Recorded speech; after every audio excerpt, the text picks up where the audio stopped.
Gloria,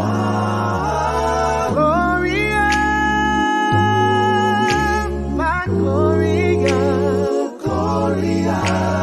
Things ain't been the same since you've been away. No, Gloria, my Gloria. I don't wanna see another day.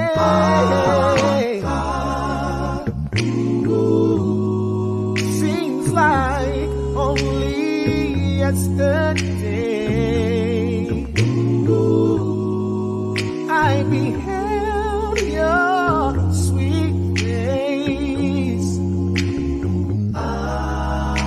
my lonely room. My memories of your warm embrace. Gloria, my Gloria. Things ain't been the same since you've been away, away, away. Gloria, oh my Gloria, Gloria. I don't wanna see another day.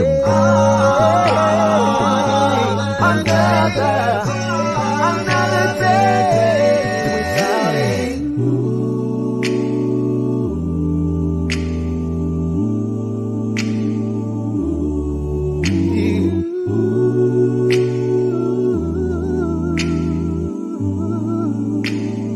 Oh, I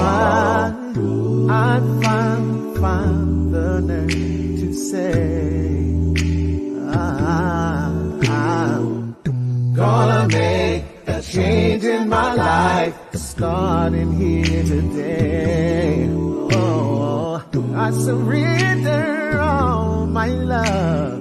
Never thought I could. No, giving all my love away. There's only one reason that I would. Baby, it's you. The way you walk, the way you talk, the way you say my name, your smile, the way you move me, the way you soothe me, the way you sleep softly through the night. Every morning you rise and open your eyes. I just wanna be there with you, babe. I just wanna be yours from this day forward.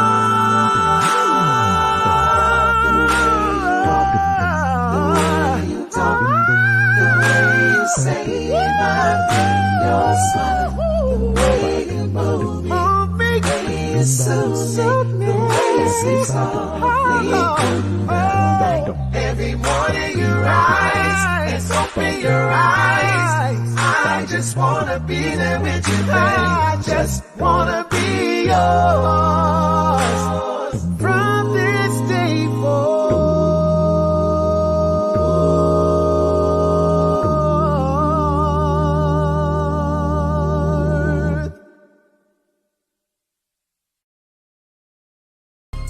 I was at home with my son, then he said, Dad, I need $250. He's only 12 years old, so I freaked out. What's going on? Is somebody trying to kill you?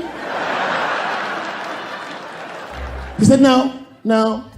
Kevin Hart's coming to town and I wanted to see his show. I said, well, how much are the tickets? He said, they're $125. I said, God damn, mine are only $80. I said, well, why do you need $250 then? He goes, because I want to go with you, Dad, please. And there it is. So I took him to the show. And we sit right up front, the lights go down, and one opening act after another goes on. Then Kevin takes the stage, crowd goes f***ing nuts. Thousands of people. I was furious.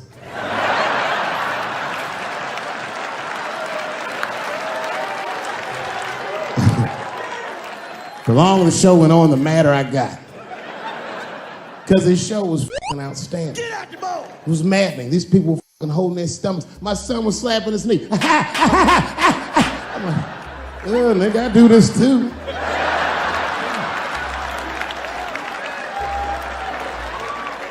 Kevin says, good night. The crowd goes crazy. And then everyone starts walking to his door and the lights come on. And then my son is just standing there looking at an empty stage. People are pushing past me and nobody's recognizing me. I'm like, man, this place sucks. I said, come on, son, let's get out of here. And then my son looks back at me and he says, Dad, please, I have to meet him. I was like, oh my God. So I took him backstage. I've known Kevin for years, but can you believe I was scared to knock on his dressing room door? I almost said, son, I haven't seen him for a long time, but and one of Kevin's goons opened the door. Hey, what's up, Dave Chappelle? What you doing, man? It's good to see you, brother. What you doing in this area? This is a terrible area. Yeah, actually, I live around here. Listen.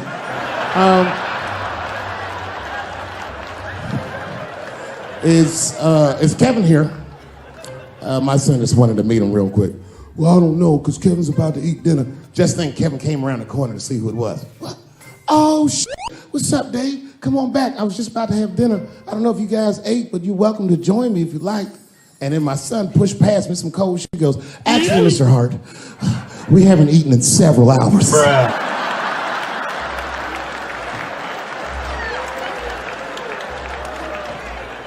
Man, Kevin took us into his back room. This guy had a fucking spread. It was Tuesday night. This motherfucker was having Sunday dinner.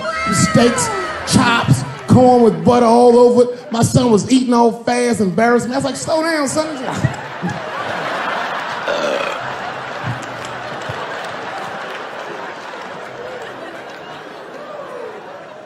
Then I looked over in the corner. There was a box. Custom-made jerseys for the local team. Each one was hand-stitched, and on the back, they stitched on the K Hart.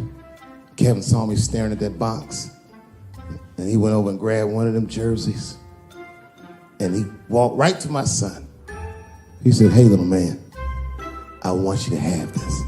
And my son was like, thanks, Mr. Hart. This is when I got mad. He goes, if your father ever makes you mad, put that on. And he walked out.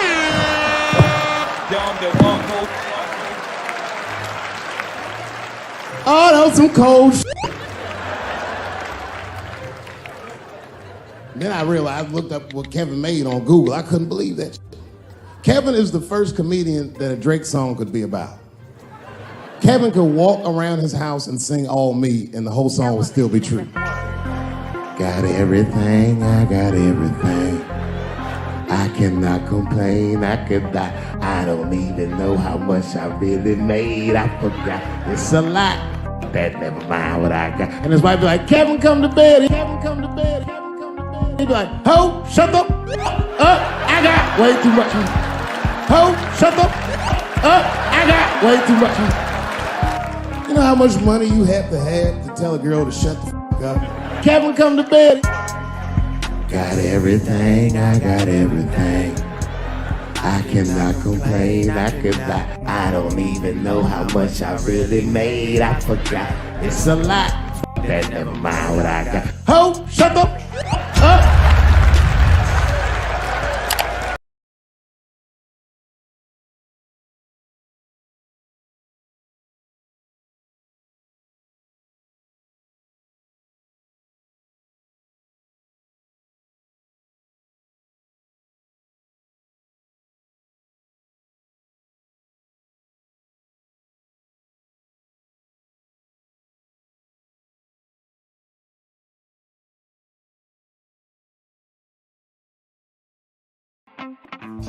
Baby hands and ruby lips, special magic from her fingertips.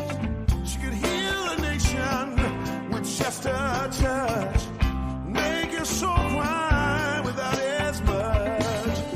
Bring from the wellsprings on desert sand, walk on the oceans as tableland. She would just let this you comprehend. Lady of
Popcorn world.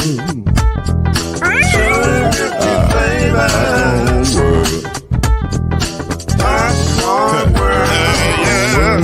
Yeah.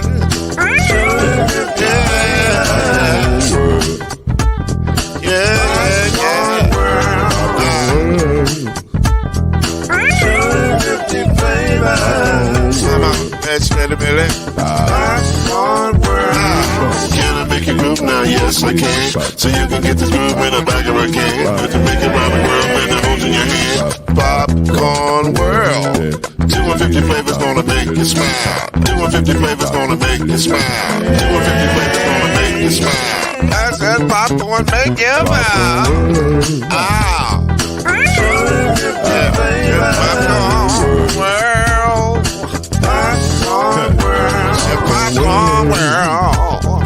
250 flavors. Popcorn world. The popcorn world. 250 flavors. Football is back, and BetOnline remains your number one source for all your football betting needs this season. Hey, what's up? It's your man Lloyd Spence, and I'm so excited because it's been a great football season already. And you'll find the latest odds, matchup info, player news, and game trends at betonline.ag. And as your continued source for all sports wagering info, BetOnline features live betting, free contests, live scores, and giveaways all season long.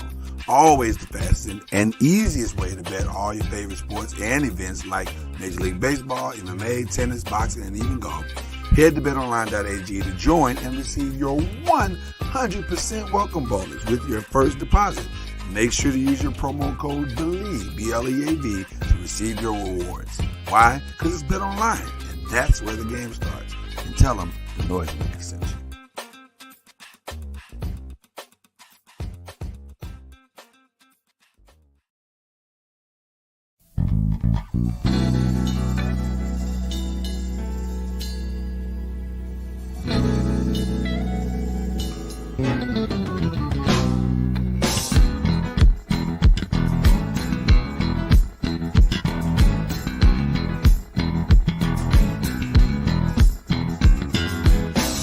What's that saying?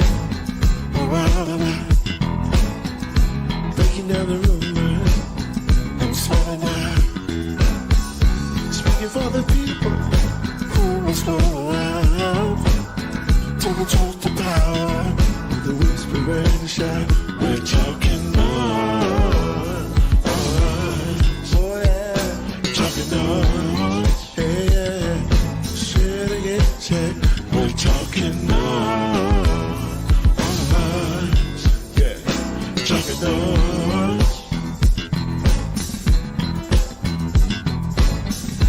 Really don't have to fool around. Never noise keeps us lined up. When truth divine, the sound that you hear is a sign of success. We're talking noise. Oh yeah, talking noise. Yeah, picking up all the same. We're talking noise. Oh yeah. Talking noise. Say it again. We're talking noise. Welcome to Talkin Noise, the daily podcast that brings you up to speed and keeps you informed about real issues affecting real people. With your host, Mr. Talkin Noise himself, Lloyd Spence. His beautiful wife, Mrs. Noise, Kenyatta Spence. The ever-informed Brother Noise, Alan Brown. And yours cordially, Uncle Noise, Shake Anderson. Come on in and join us as we reveal and opine today's most pressing issues. Real truth while having real fun. Talkin Noise is in your house right now. So sit back and enjoy Talkin Noise.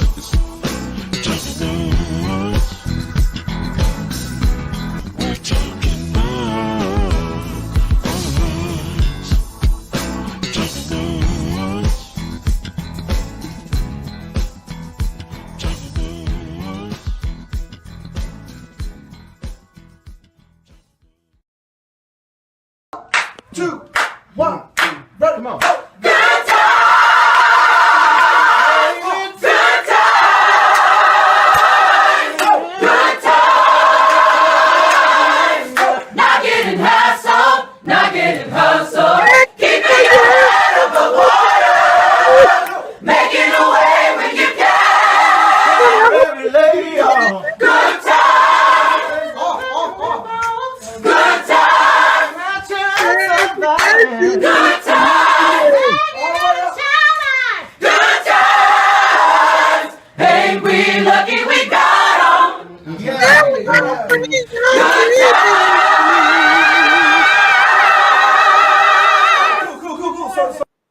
Back for another, in case you missed it, Monday. It's your man, Mr. Noise. It's your lady, Mama Noise.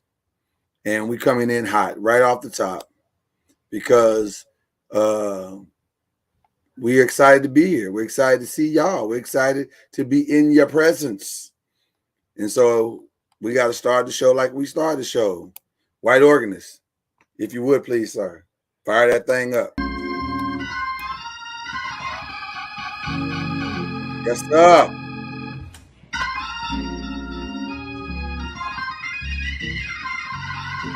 That's what my church at? No, I ain't with that. Praise the Lord, everybody. Praise the Lord. We're so glad to be here with you this morning. Work to the good. And we want y'all to have a good time. Now, if you don't mind, turn to your neighbor and tell your neighbor it's time to make some noise. Grab your church stand, grab your Bible. We're going to have a good time in the name of the Lord.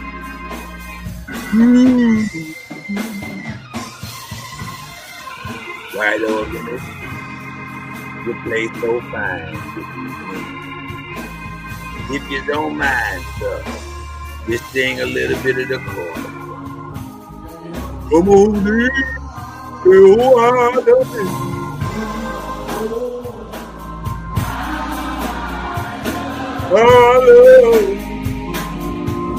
I say sing a little bit of it, White Organist. Whoa. Now I love it. Wait for me, White Organist. Oh. White Organist. Nico. Word.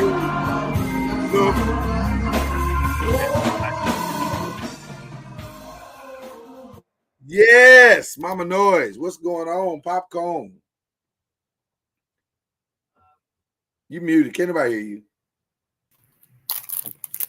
Thank you. Thank you so much. Is that my daughter in there that you having to look at? Get out of there. You see we live. Didn't you have it last time? What are y'all doing? This is a live broadcast. I can hear you. We can't have domestic issues while we live. Get out of there.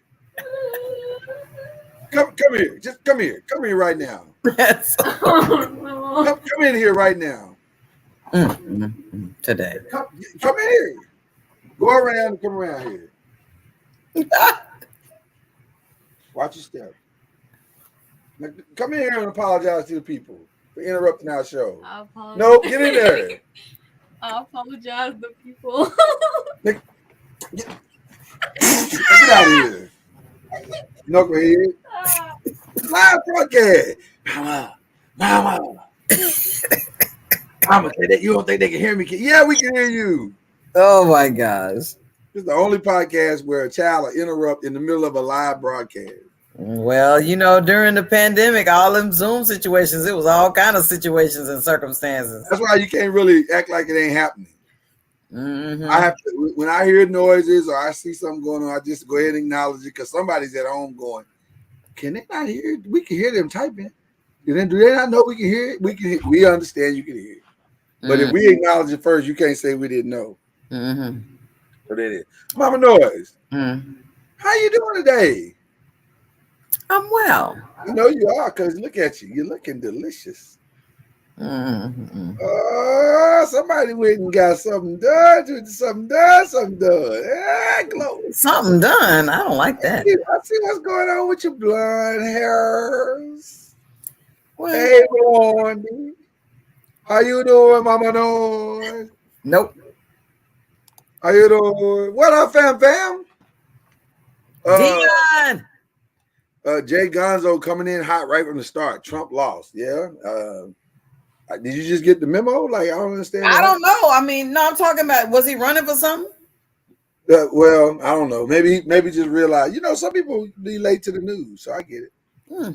Okay. It's good to see everybody. Man, love this show called Talkin Noise. Love it.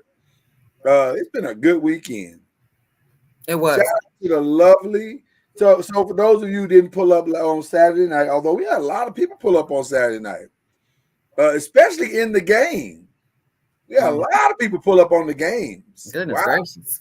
We was very unexpected crowd on the games Saturday night, but it was a nice crowd. It was fun. We had a good time. They still couldn't beat me, but it was fun. No, it was fun. I'm glad to represent for the noise. Noise make us. But we had fun. But those of you who didn't come Saturday night and you missed out, then you don't know. Me, Mama Noise, and the beautiful, lovely angels, Carl, Hananiah, and Azaria. We all went to his homecoming here in Arkansas, the great state of Arkansas, and more specifically Pine Bluff, Arkansas, and more specifically the University of Arkansas at Pine Bluff. Shout out to the Golden Lions. It was homecoming, so rawr. That's not what I don't know what they do. Lions do. Rawr. No, I don't think it's rawr. Roar. Probably something more robust. Oh, rawr. Yeah. Let's move on. Let's go ahead. Anyway, we went to a step show this past weekend and had a wonderful time. Shout out to all of the Greeks that stepped in the step show. It was a lot of fun. I had not been to a step show in quite some time, so I did not really know what to expect, but I've noticed that they are dramatically changed from the days of when I used to step into the step shows, and I used to enjoy myself with a good step show. Me too. It dramatically changed. I mean, you ain't been in no step show. You've been in one step show. I stepped in the step show, and it's still online. So what are you saying? Well, I ain't seen it online. You seen that? Where is it at? I want to see it. Don't play. I will pull it up. No, don't you play, because I will pull it up. You ain't scaring me, sir. Is it on YouTube? I put it on Facebook. On your page? Of course it's on my page. Oh, sicky now. Okay, well, tag me into something, and I might show the people Mama Noise stepping or whatever. While she's looking for it, y'all talk amongst yourselves. But while she's looking for it, we had a good time at the step show, and we went to the step show, and it was a wonderful step show. Oh my gosh! It was. I had fun. It was just different than what I was maybe expecting. You be expecting stuff, and then it'd be different than what you initially thought it was going to be. I mean, it was fun. Everybody had a good time, but it was different than what I thought it was going to be. So, what exactly was it so different that you keep saying? Yeah, listen. I remember the step shows that I remember did not present the ladies to be so uniquely. Can I say uniquely dressed, uniquely naked? They was a little naked. Mm-hmm. It was a lot of nakedness, and apparently it was rather cold in the building. So nope, I'm not going to stand here. It was naked and cold in the building. Nope. No, I'm just saying what it was, Mama Noise. You asked me the question. Now you don't want me to answer. No, I did not say. You asked me to answer, and I'm answering. No, I didn't say nothing about cold. It was cold and chilly in the building, and naked and cold don't necessarily go together very well. So they was cold, and they presented themselves as cold. So that's what it was. I wasn't expecting that. Unbelievable. And it's wildly uncomfortable when you're with your child, and that part, and you're trying to be with your child, and say, "Hey, babies, let's watch the step show." And they're like, "Well, Daddy, everybody's naked and unashamed." And I was like, "Well, that's what's happening." So anyway, but shout out to the Zetas. The Zetas won best sorority, and then the late fine ladies of Alpha Kappa Alpha won best overall. So men and women, they won best overall. That was interesting. I thought that was interesting. Mama knows, what are you doing? Why is your thing shaking and twitching, and what's wrong? I didn't realize I've shared that many videos. You have. Oh, you can't find it. Looking for stuff. You're going, I gotta look through all the videos. That's your way of saying you can't find it. No, I'm gonna find it. You're not gonna find it. Not tonight. I'm gonna find it. Probably not. I hold no hope in that. I don't like your tone. It sounds like you don't have any faith in me. It's not a tone. I'm just saying I don't hear the faith. I don't hear the Mama Noise. I have faith. I have faith that you're not gonna find it. Is what I'm trying to say. Oh, that's what I'm talking about. Don't feel like you're gonna find it. That's what I'm trying to say. That's what I'm talking about. That right there. I don't love you, is what I'm trying to say. That's what I love you with the love of the Lord. I love you with the love of the Lord. But I just don't believe you're gonna find it. So there you go. I'm looking at all the pretty pictures of homecoming, and everybody had such a wonderful time. It was a beautiful time had by all, and everybody was just, doing their thing, and it was good. It was all good. So shout out to the Battle of the Bands and the homecoming dance and the step show and the tailgating and everything that was going on this weekend. Just love it. And it was all fun and games until the shots rang out late Saturday night. Oh my gosh. I'm for sure somebody shot off a 357 Magnum. Now we were in the house, so we were live on Uncorked Wine, so we didn't, we were in no danger, noisemaker, so don't worry about us. We were just fine. But it was a wild weekend, a wild Saturday night to say the least. So, but we were safe, so that's all that matters. We were very, very, very, very safe. So anyway, big weekend here on University of Arkansas Pine Bluff. Big weekend for the city. This is the weekend that is the most financially viable weekend in the whole year for Pine Bluff. This is the weekend where a lot of businesses make a lot of money because so many people come back for homecoming. So many people come and patronize all of the restaurants and all of the the few clothing stores that are still left behind and all that different stuff. So this was a big weekend for Pine Bluff. So shout out to the city for being able to make it through this weekend safely and unscathed. Oh yeah, I was interceding. I was like, Lord. You still on the shooting? No, I'm just saying overall. I mean, it just, I know coming from being a born and raised child of Derby City, I know what it's like to, have,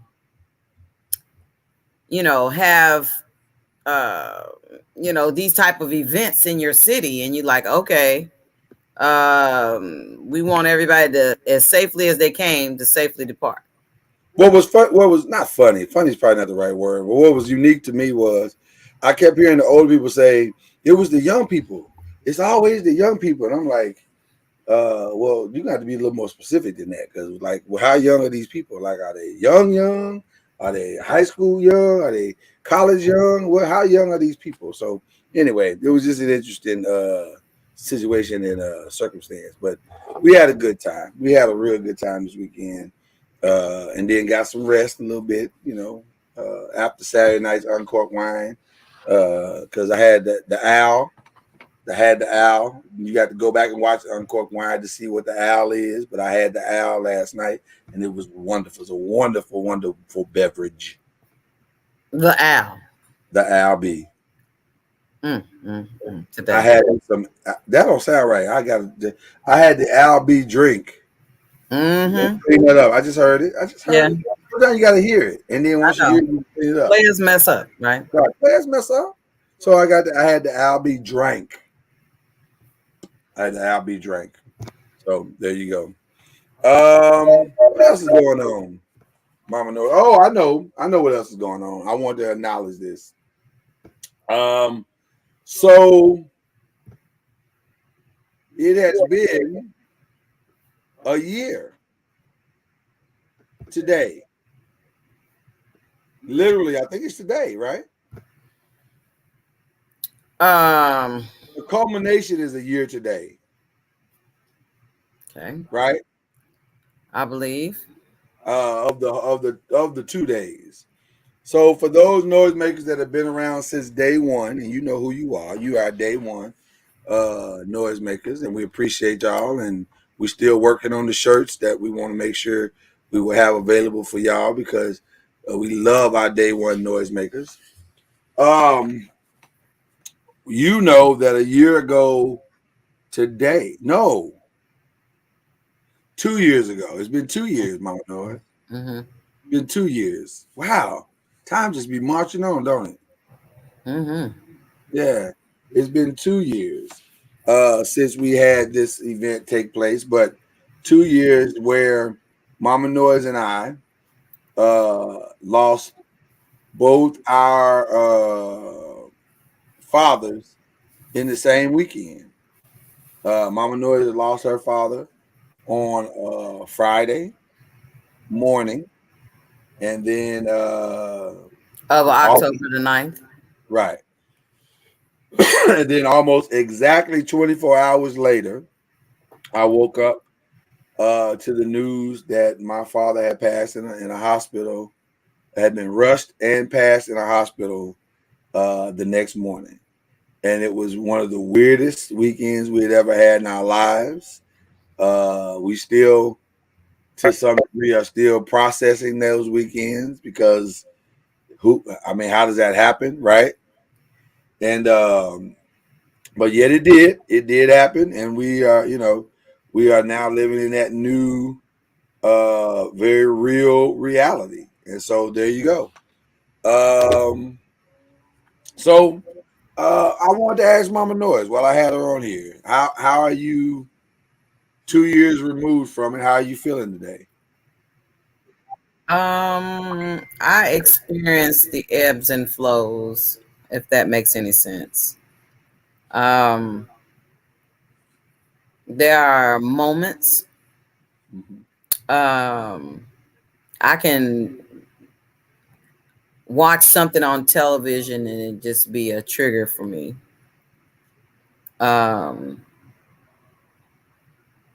And then, there are moments, that I'm encouraged and knowing that he's not sick anymore. Right.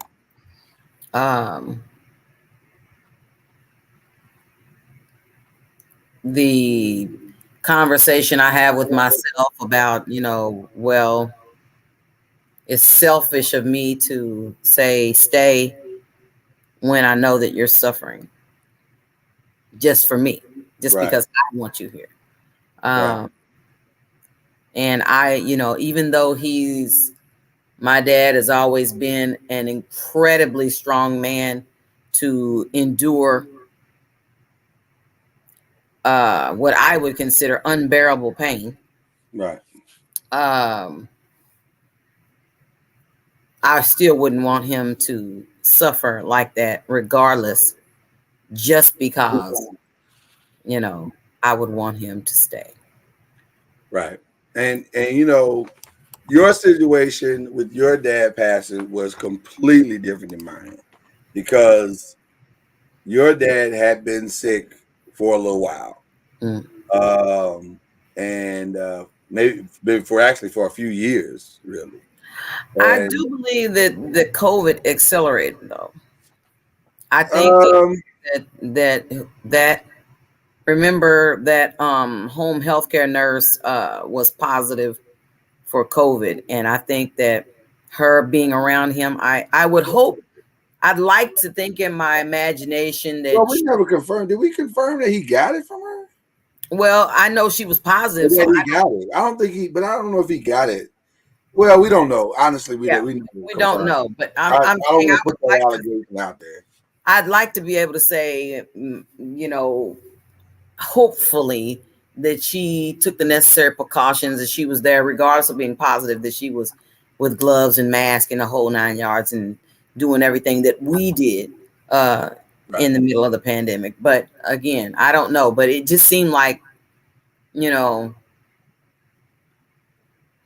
Well, listen, we don't know. We don't know definitively if that was the reason. We do know his health was debilitating, and it probably resolved to an end, or not even probably, it did resolve to an end on that morning of the 9th. Now, with my dad, who was actually my stepfather, but he was like a dad to me. I never treated him like a stepfather. He was a dad. He, to my knowledge, was not sick. Like, it wasn't something that we were expecting. In fact, we were not expecting it. There was no lead up. There was no ramp up. There was no, hey, it was, in fact, it was a very strange day. And I always I will forever give my wife, I don't want to say credit. Credit sounds bad. In this particular context, credit sounds bad. But I will give my wife my undying love for having the wisdom that she had on this particular day. Because we were contemplating, right, getting in the car and driving to where your stepmom was and being with them, for the funeral. And this is right in the middle of COVID, still at a fever pitch, no shots, none of that stuff had gone on. And they were trying to figure out what level the funeral was going to be. And my wife said to me, I don't think we're supposed to go. And I looked at her and I said, are you sure? This is your dad. She said, I don't think we're supposed to go. And you were adamant about it. And it was just, and I could not understand why you were like that. I was like, I don't understand why you're telling me you don't want to go. Like, even if you go, I don't, and not even 24 hours later, we get the call that very next. Where did I go? I went somewhere. I think I went to meet with my accountability guy, my accountability partner. And we were just having our conversation. And then I'm driving back, and that's when I get the call. And I'm walking in the house, and I get the call. No. I'm sitting with you when I got the call. And I was like, hey, your dad's in the hospital. Are you Lloyd Spence? I'm like, yeah. Well, your dad is in the hospital, and he's had a massive heart attack, and he's in critical condition or whatever. You need to get up here. I'm like, what? So I'm like stunned, because I'm just stunned. And I just, he lived not in the same city we live, but he lived a little bit ways up the road or whatever. So I'm okay. I said, okay. I'm on my way to the hospital. And so I start to put on my clothes. I started to get dressed or whatever. And I didn't even finish getting dressed. By the time I finished putting on my shoes, or because for some reason I came in and took my shoes off. I don't know why. I guess because I was done being out or whatever. But I came in, put my shoes back on. By the time I got my shoes back on, he was gone. And I was just like, what is happening? I don't understand what just happened.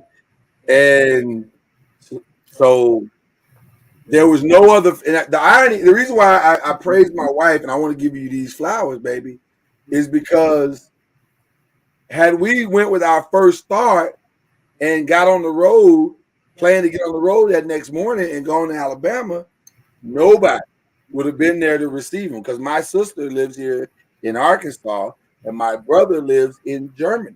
So there would have been no one to receive him and no one to get him to the funeral home, no one to claim the body. He And just been the wake you did. right. Nobody would have been able to do anything. So it was just it was an astounding moment because I'm like, that was God. Like that was pure God for you to say, I don't think we're supposed to go. and I know it was hard for you to say it, but you would but I mean you were so clear. So I'll forever be grateful to you for that. Because the one thing that I'll be able to say, and I know you want to say something, so I'll hurry up and say this real quick. I always, when he passed, well, you go ahead and say what you want to say first, and then I'll say what I want to say. I think I remember. Well, I give God praise because I can't take credit for having the foreknowledge of what was going to happen to Grandpa Garner. Right. But I could hear clearly in my heart that my dad wouldn't want to have us trying to, because my sister, believe it or not, my sister had just had surgery. If you remember, she had had surgery, and she was like, "Oh my gosh." Even though she's supposed to be recovering, she was ready to just jump in the car. And her and I had been talking, and I told her, I said, I really don't think that Dad would want us trying to rush across. That's just not his MO. He was the type of man that would be like, you got to do what's best for you and your family. And even though my mother-in-law, she was kind enough to, ask me to reconsider. She kept asking, to reconsider because she said, I don't want you to get later in life and feel like regret that you should have come. Right. And I really felt like, why would I want to compromise the safety of my family that's here in the land of the living to try to get us all in this room, for the funeral that they were streaming online and things. And so, and I somewhat understood the logic, but the next morning when my father when Pops died, then it was clear. I was like, oh, we wasn't supposed to go. Like we really weren't supposed to go. Yeah. Because I was supposed to be there but the irony was we had a virtual funeral for him as well. And then we also had a memorial. Like a memorial at the gravesite where my brother and my sister were able to come. And we just kind of had a little something for him. And praise God, he was ex-military, so he really died with what I consider tremendous honor. Oh man. And that was really my number one goal, is to make sure that he passed from this life with honor, because his latter days were a lot more challenging for a lot of different reasons that we won't go into right now, but they were a lot more challenging. And for him, that was the number one goal that I wanted for him. I wanted him to have a ceremony or something where his kids were around, and together, and that he passed from this life with honor. And that's what happened. So and it was beautiful. It was really beautiful. You did a great job with I appreciate the flowers you gave me, but I would be totally remiss if I did not acknowledge the fact that you helped my dad's wife to pull together a visual what was it? It was like a memorial where like a virtual memorial. We had because they had like because the service was streaming, they had it where pictures of the entire family were constantly rotating in the background, and you were able to pull all that together and help us to do a visual memorial that was just the family online. Kind of thing, yeah. So you were able to do that, and then flip the script with the next day. I mean, flipping the script of interchangeably doing your dad, my dad, your dad, my dad. It was just going back and forth where it was crazy. You're like doing you did the wake, and then it was like, and I cannot look over the fact that Coach Drake was an asset as well, blessing to help have the wake, the service for the wake, and had everything there so that everything went smoothly with that. And then you turned around and had the service at the gravesite. So all those things. Well, you said Coach Drake, like everybody knew who you were talking about. So shout out to our friend and brother, Coach Elton Drake of Willow Creek Fellowship in Plano, Texas, who stepped in the nick of time, as they say. And it was just a good moment. It was really a good moment. And we got through the weekend. But I'll share this with you too. I think you handled this first year admirably, about as well as to be expected. It's that first year, man, is hard, man. It's so hard. And and I think you now understand what I was saying to you in the beginning, in that first year when somebody passes is really just about emotional survival. You're just trying to get through it, because it's every holiday, it's every song, it's every commercial, it's the triggers, it's the waves that come that you didn't even know was coming. You're sitting around, you're watching a TV show, and somebody says something, and you go, "That reminds me of my daddy." You just call off guard. It's so triggering. I heard that stuff, but I did not know. Like, for instance, I will tell you, in light of Black Panther, the new, Black Panther next month, the new Black Panther movie next month, right. Or Wakanda Forever. I'm sorry, Wakanda Forever. We know it is, Mama. Next month. Yeah. First Black Panther, when King T'Challa, I guess, went to the spirit world and had a conversation with King T'Chaka. I was just, oh my gosh, it just hit me. It hit me in a place. Each time I see it, I try to be like bracing myself for that part. But I can't. There's nothing I can do to try to head it off, other than if I just got up and went to the kitchen or something like that while it was on, or something like that, or fast forward past it or something like that because I'm at home. But I mean, it's those parent to child moments, specifically father to child moments. Yeah.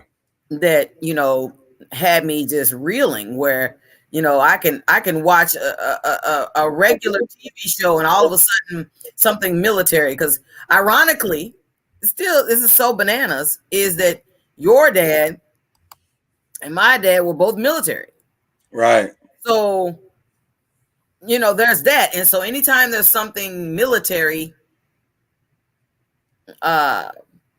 sometimes it's okay, but man, all of a sudden the TV show or movie or whatever go to a funeral and then do the taps or the the shooting of the rifles or whatever at the casket or whatever, and it just.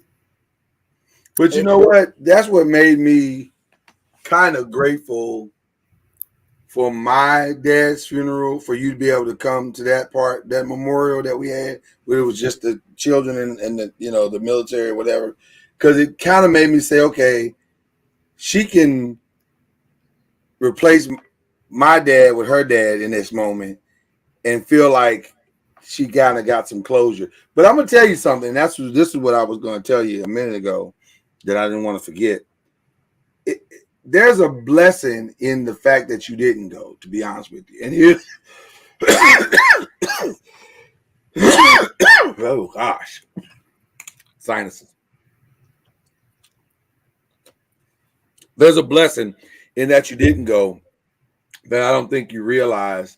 And it's funny because I just saw Kev on stage, who just lost his brother, talking about this, and I could totally relate to what he was saying. Because I've been through it more than the average person has. And this particular moment is really critical. The last moment that I have burned in my mind of my father, as well as my mother, is the images of having to view the body. And that's not the memory I want of them. That's not the last memory that I want of them. I don't want a memory where I'm just, you know, every time I see that image of them or remember that image, it's that image. That's not cool to me. And so I for lack of a better word, I hate it. I hate that I have that lasting memory. And in order to get to the good memories, I have to fight through those memories to get to the good memories. And I don't like that. So there's a blessing, I think, that you didn't see it. Because you don't have that. You don't have images of him laying in a bed with stuff coming out of his body, or you have all positive type memories. You have, hey, you know, he did this and he looked like this and he was strong and that's good. That's awesome, because I don't have that. So you know, God is just amazing when it comes to this type of stuff. And I didn't tell my wife we were doing this tonight, but there was no way I was going to be able to I didn't want to not acknowledge it, because it is a truly significant day in our lives. It will always be a significant day in our lives, because it was one of the most shocking days of our lives, or shocking 24 hours of our lives. And so, you know, we're just grateful to have gotten through this first year. I must say that my dad, you know, I'm not one of those people that look. Mr. Noise loves comedy. Very well so. He is astute in comedy. It's really not my bag, but I clown. I do have a clown sense. From time to time, you and I think I don't get it from my mom. That much is certain. My mom is really too serious for that. I mean, you know, but my father, I mean, to tell you, when I call him, like, you know, I'm glad I got a hold of him. He said, well, it beats the alternative. And you're like, what? Yeah. I mean, it's like, you know, he has this dry humor that you like. What is? Well, you know what's funny? There were only two men in my entire life that ever kind of intimidated me a little bit, just a little bit. And that was my grandfather. Shout out to the late, great Rowan Byers. And then your dad. And shout out to Kyrie, who just pulled up in the building. What up, Kyrie? What's up? How you doing? How you feeling, baby? Hey, it's one of those bipolar days, man. It's one of the bipolar days. We're sorry about that, bro. Ain't today supposed to be mental health day? Well, his mental health is fine. It's just that ain't the part that's bothering him today. So. Oh, okay. I ain't gonna say the mental health is fine. It's there. Oh, okay. That's because they wore you out with that fish dinner thing yesterday. That wasn't too bad. It wasn't too bad. Okay, all right. Well, I'll just say this. I won't forget the day I had to call Kenyatta's father and ask for her hand in marriage ever, because she didn't. We didn't date that long, so I didn't know much about her father, and so I said, well, I want to do this right. I want to call your father and ask for your hand in marriage. And she's like, for real? You want to do that? I said, yeah, I'd like to do that. She said, all right. I mean, you can. I said, well, tell me about him. She said, well, he's a command sergeant major. I said, wait, what? Hold on, what? He's a what? He's a command sergeant major who did two tours in Vietnam, and then also served in Desert Storm. He was a Marine, and he was in the Marines and the Army. What? And a marksman. He was a marksman and a what else? You say? Well, he jumped out the plane. Paratrooper. Master paratrooper. I said, "Oh Lord, oh Lord." I done chose to marry the daughter of a crazy man. That has an arsenal in his home. So I didn't know what to expect calling this dude. So I said, I'm out here now. I'm out here in these streets. I can't be no punk. So I said, okay, well, give me the number. So I got the number, Ron. And I'll never forget it because I used the phone in her bedroom. And I said, oh, Lord. No, I didn't. I used the phone in your den at that time. I used the phone in your den. And I said, let me call him. And I said, he said, hello. I think he had told him I was going to call or something. But you didn't call? You didn't tell him? I said, no, I didn't. I thought you told him. Okay. I said, Mr. Clark, you don't know me, but my name is Lloyd Spence, and I've been dating your daughter. He said, oh, okay. Nice to meet you. I said, yeah. Oh Lord. I'd like to ask your permission to marry her, if that's all right with you, sir. And he said, well, isn't that something?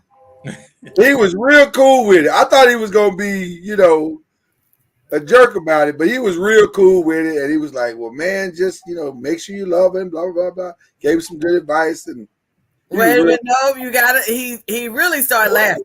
He laughed. I think he was shocked that I did it. Because people don't be doing that no more, Ron. People don't ask for permission, hands of marriage, and all that stuff no more. Oh, shit. They do it now. They just do a text message. Right. Right. Can I marry your daughter? Yes or no circle.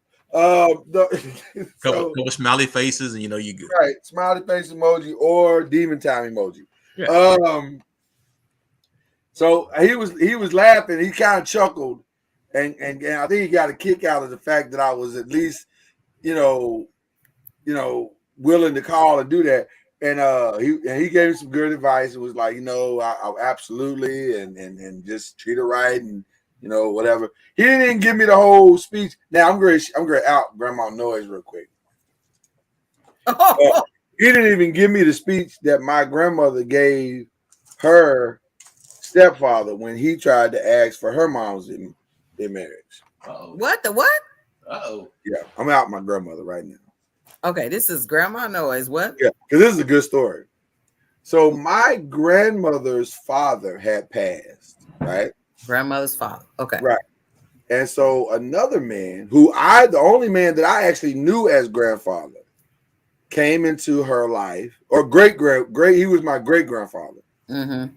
He came into her life and was like, Sister Essie, I think you're wonderful. I'd like to marry you, blah, blah, blah, blah. Now, granted, all grandmama's sisters are all grown at this time, and they got families and all kinds of stuff. So, this is like one of them second marriages, second half of life kind of things, right? Okay. All right. So, but nonetheless, my grandmother's a gangster. And so, Gangster. she's a gangster. So she said, "You want to marry my mama, huh?" He's like, "Yeah, I'd like to marry your mama." She said, let me holler at you, playboy. No, she did. She said, "Let me holler at you." I'm not joking. I'm being serious. She said, "Let me holler at you." So she said, Playboy. "Well, she said, my mama's a beautiful woman, isn't she?" He said, "Oh yeah, she's very beautiful." He said, "Yeah." She said, "Do you see any marks on her, anywhere on her body, anywhere on her face?" He said, no, she don't have no marks or nothing like that. She said, "Any scars, any bruises, anything like that?" He was like, no. He was like, no, I don't see nothing like that. She said, "It better be the way I see her every time." Oh. I said, well. The way she left. Oh, wait a minute. I said, what was you gonna do? Comes back. Right. I said, was you gonna get him? She said, "Well, I ain't gonna say all the stuff I told you." She tell me, "Oh, wait a minute." Boom, boom, boom, boom, boom. She said, "That's just the part I can tell you. I can't tell you everything." I said, "Oh my!" I said, "Grandma, you a thug? You a thug?" It's gangster. So she gonna help him be righteous. Listen, I took great notes because I feel like the same speech, a similar speech, is gonna be had when a suitor comes from my children. I'm gonna mix a little of the Grandma Noise with a little Players Club Father in there. You remember that scene from Players Club Father where he said, "I bet you want to take it to the Mosey Wozy." He had the gun out in the backyard. It was firing the bullets into the target. I'm gonna use a little bit of that mixed with some Bad Boys. Oh my gosh, I was telling you and Al, I'm gonna need y'all. You and Al, I'm gonna need y'all there. I told Hananiah that the other day, and I could not stop laughing trying to tell her what happened when he gets you look like you about 30. That's one of my favorite movie scenes of all time. That's the best feeling in the world when you get to do that. Oh yeah. When I'm young boys. Oh my You were the young boys, man. Oh my gosh.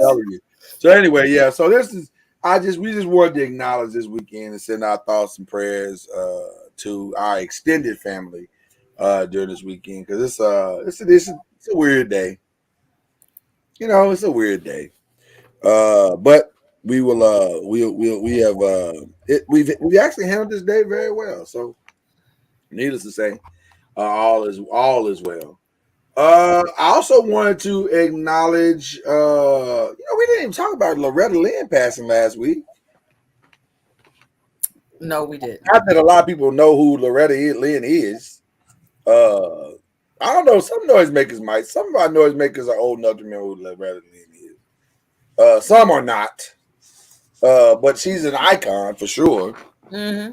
That's the original coal miner's daughter. Hard to be a coal miner's daughter. So, so we wanted to give her some love. Shout out to Larica. What up, Larica? Sora. By the way, been watching the great Justice Killebrew on his book tour. Doing his thing. And the reason why he's on a book tour is because he got a book. He got a book out there. That's how you go on a book tour. You get a book, you write a book, and then you can go on a book tour. What Jay say? So go pick that up on Amazon.com. Yeah. And he's a superstar because he be on the TV screens and whatnot.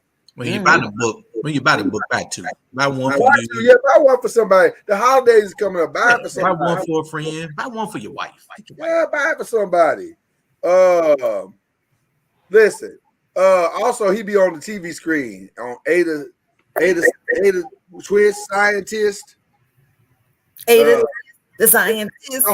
Listen, I watched the whole series just out of respect because I thought he was going to be on multiple episodes. But I don't want to tell you not to watch the whole series because it's a good series. And he probably coming back for season 3. So there you go.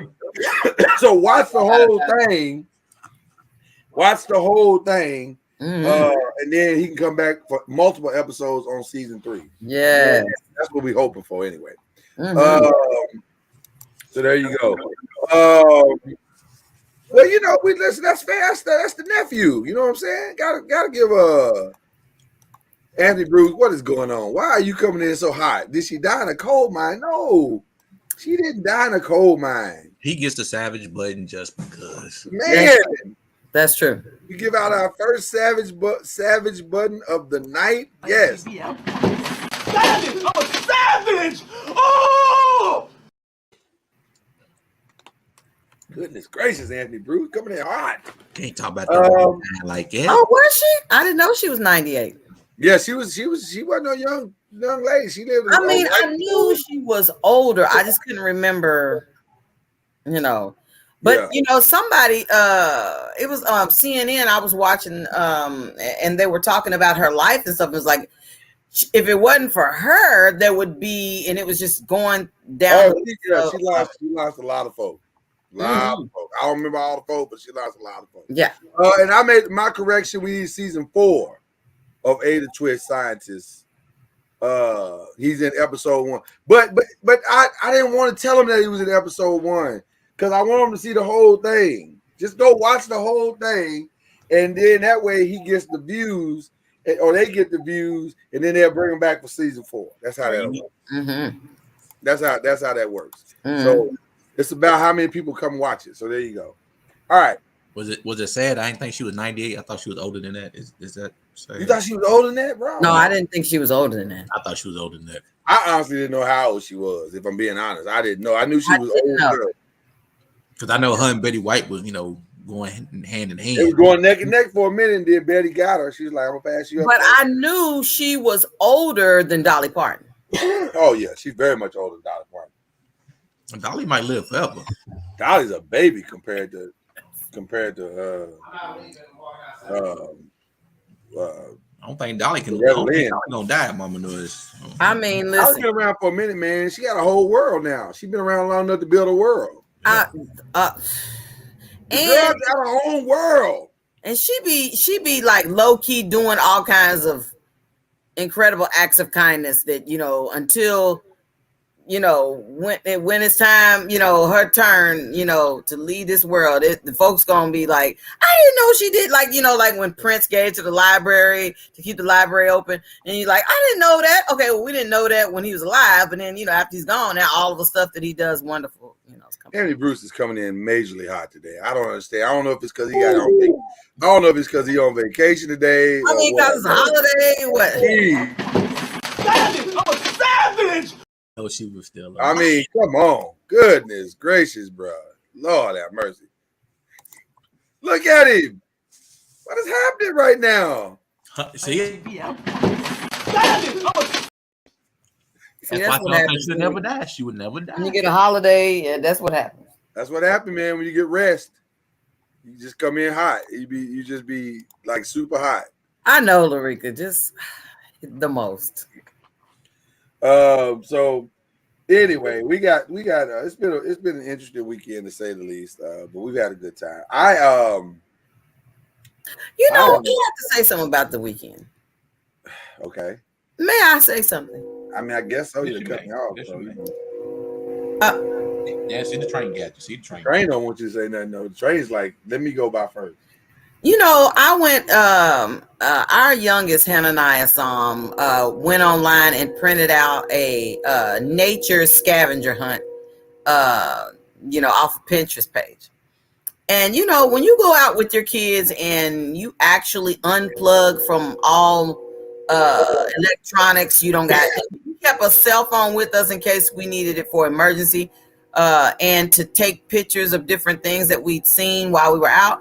But that was an incredible time we had because we were able to find, acorns and pine cones, and we saw like different hawks and different types of trees and different types of flowers. And then we found the boardwalk that wasn't far from here, and we saw cranes and egrets and pelicans and turtles and stuff. It was just incredible. It was an incredible experience just to kind of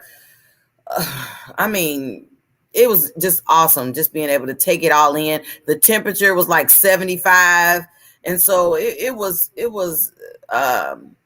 an experience that I thought was great because the kids were like, man, just checking out different stuff around us, because sometimes you can live in the same neighborhood day after day, year after year, or whatever, and you never pay attention to the actual neighborhood you're in. Now that we've been down here for a little while, the kids are like, man, I miss, and they start going down the list of things they miss at home. Well, then you didn't really pay too much attention to it while you were there. But when you're not there, now you're saying, man, I remember we used to see hawks. We used to see all kinds of cardinals, and we experienced the different things in nature, and I think that everybody should do that. It shouldn't have to be where you got to get online and it say, well, today.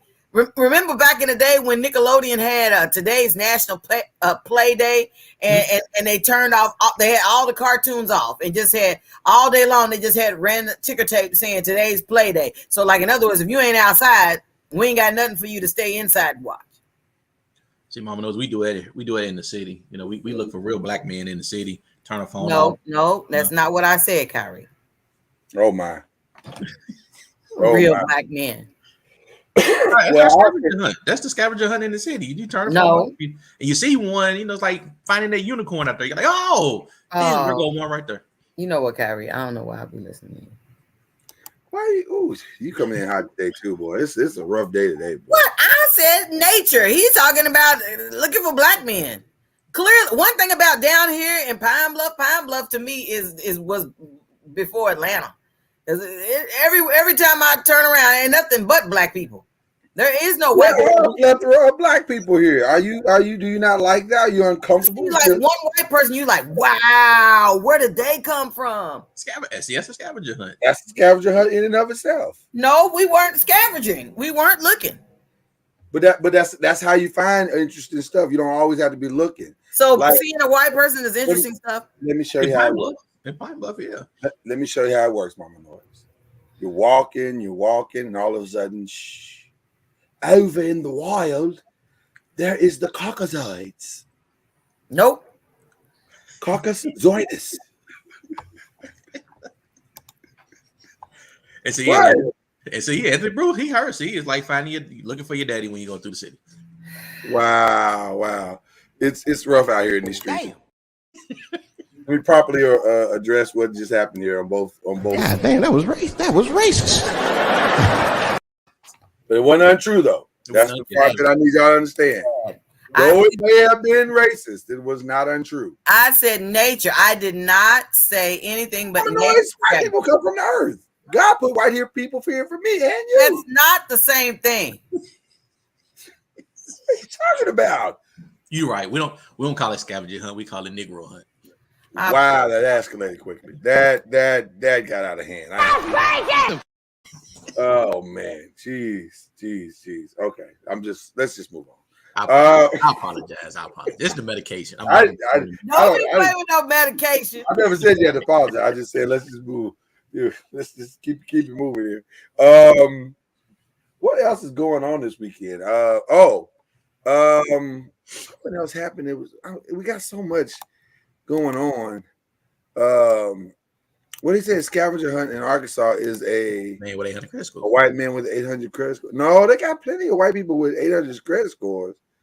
They just live on the other side of town. Like they don't. And a lot of them live in Little Rock. They don't live in Pine Bluff. That's what he's saying. If you find them in Pine Bluff, boy, they're in Arkansas. They're just not in Little Rock. They're not in Pine Bluff. They're not in Little Rock. You got to travel like 45 minutes to an hour to find them. And yes, those are the ones that have all. Wow, that is racist. God damn, that was racist. IMTV out. Savage! I'm a savage! Oh! I don't understand what's going on with Anthony Bruce today. He's well rested and full of vigor. I mean, just full of vigor. But anyway, I'm having a good time tonight. So, needless to say. Mama knows that's the 2023 scavenger hunt we're gonna do. No, it's not. Don't encourage him, Kyrie. as a noisemaker team. The 2020. We need to do a scavenger hunt episode on Uncorked Wine. Oh my gosh. And just look for strange things that you can't find anywhere else. Oh, and by the way, I sent that step show to your email. To my email? Yes. To Messenger? No, I sent it to your email. Why'd you send it to my email? Because it was saying it was so big. The file was so large, it had to be sent to Google something. Okay, well, maybe it'll get there before the end of the show. Maybe it won't. We'll see. Because sometimes it'd be so big, like you said, you know. It don't No, I said the file. No, sometimes it'd be so big it won't fit. No, that's not what I said. That is what you said. I You said it the was file, so big. Google file. You said it was so big you couldn't put it in the place. No, I said the Google file was so big it wouldn't.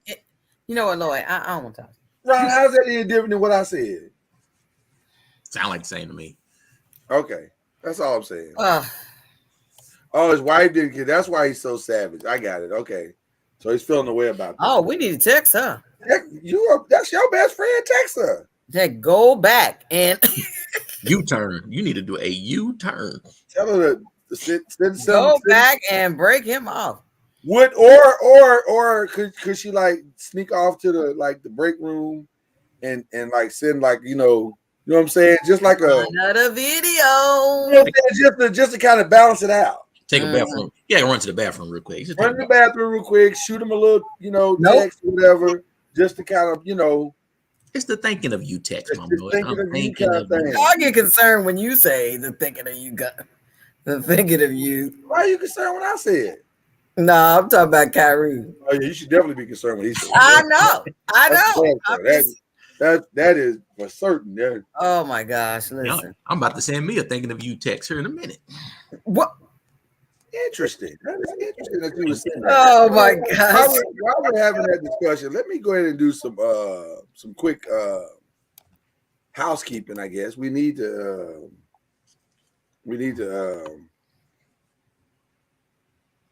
do some church announcements or whatever. Tomorrow, and we'll get into the reason why we're doing this show here in just a minute.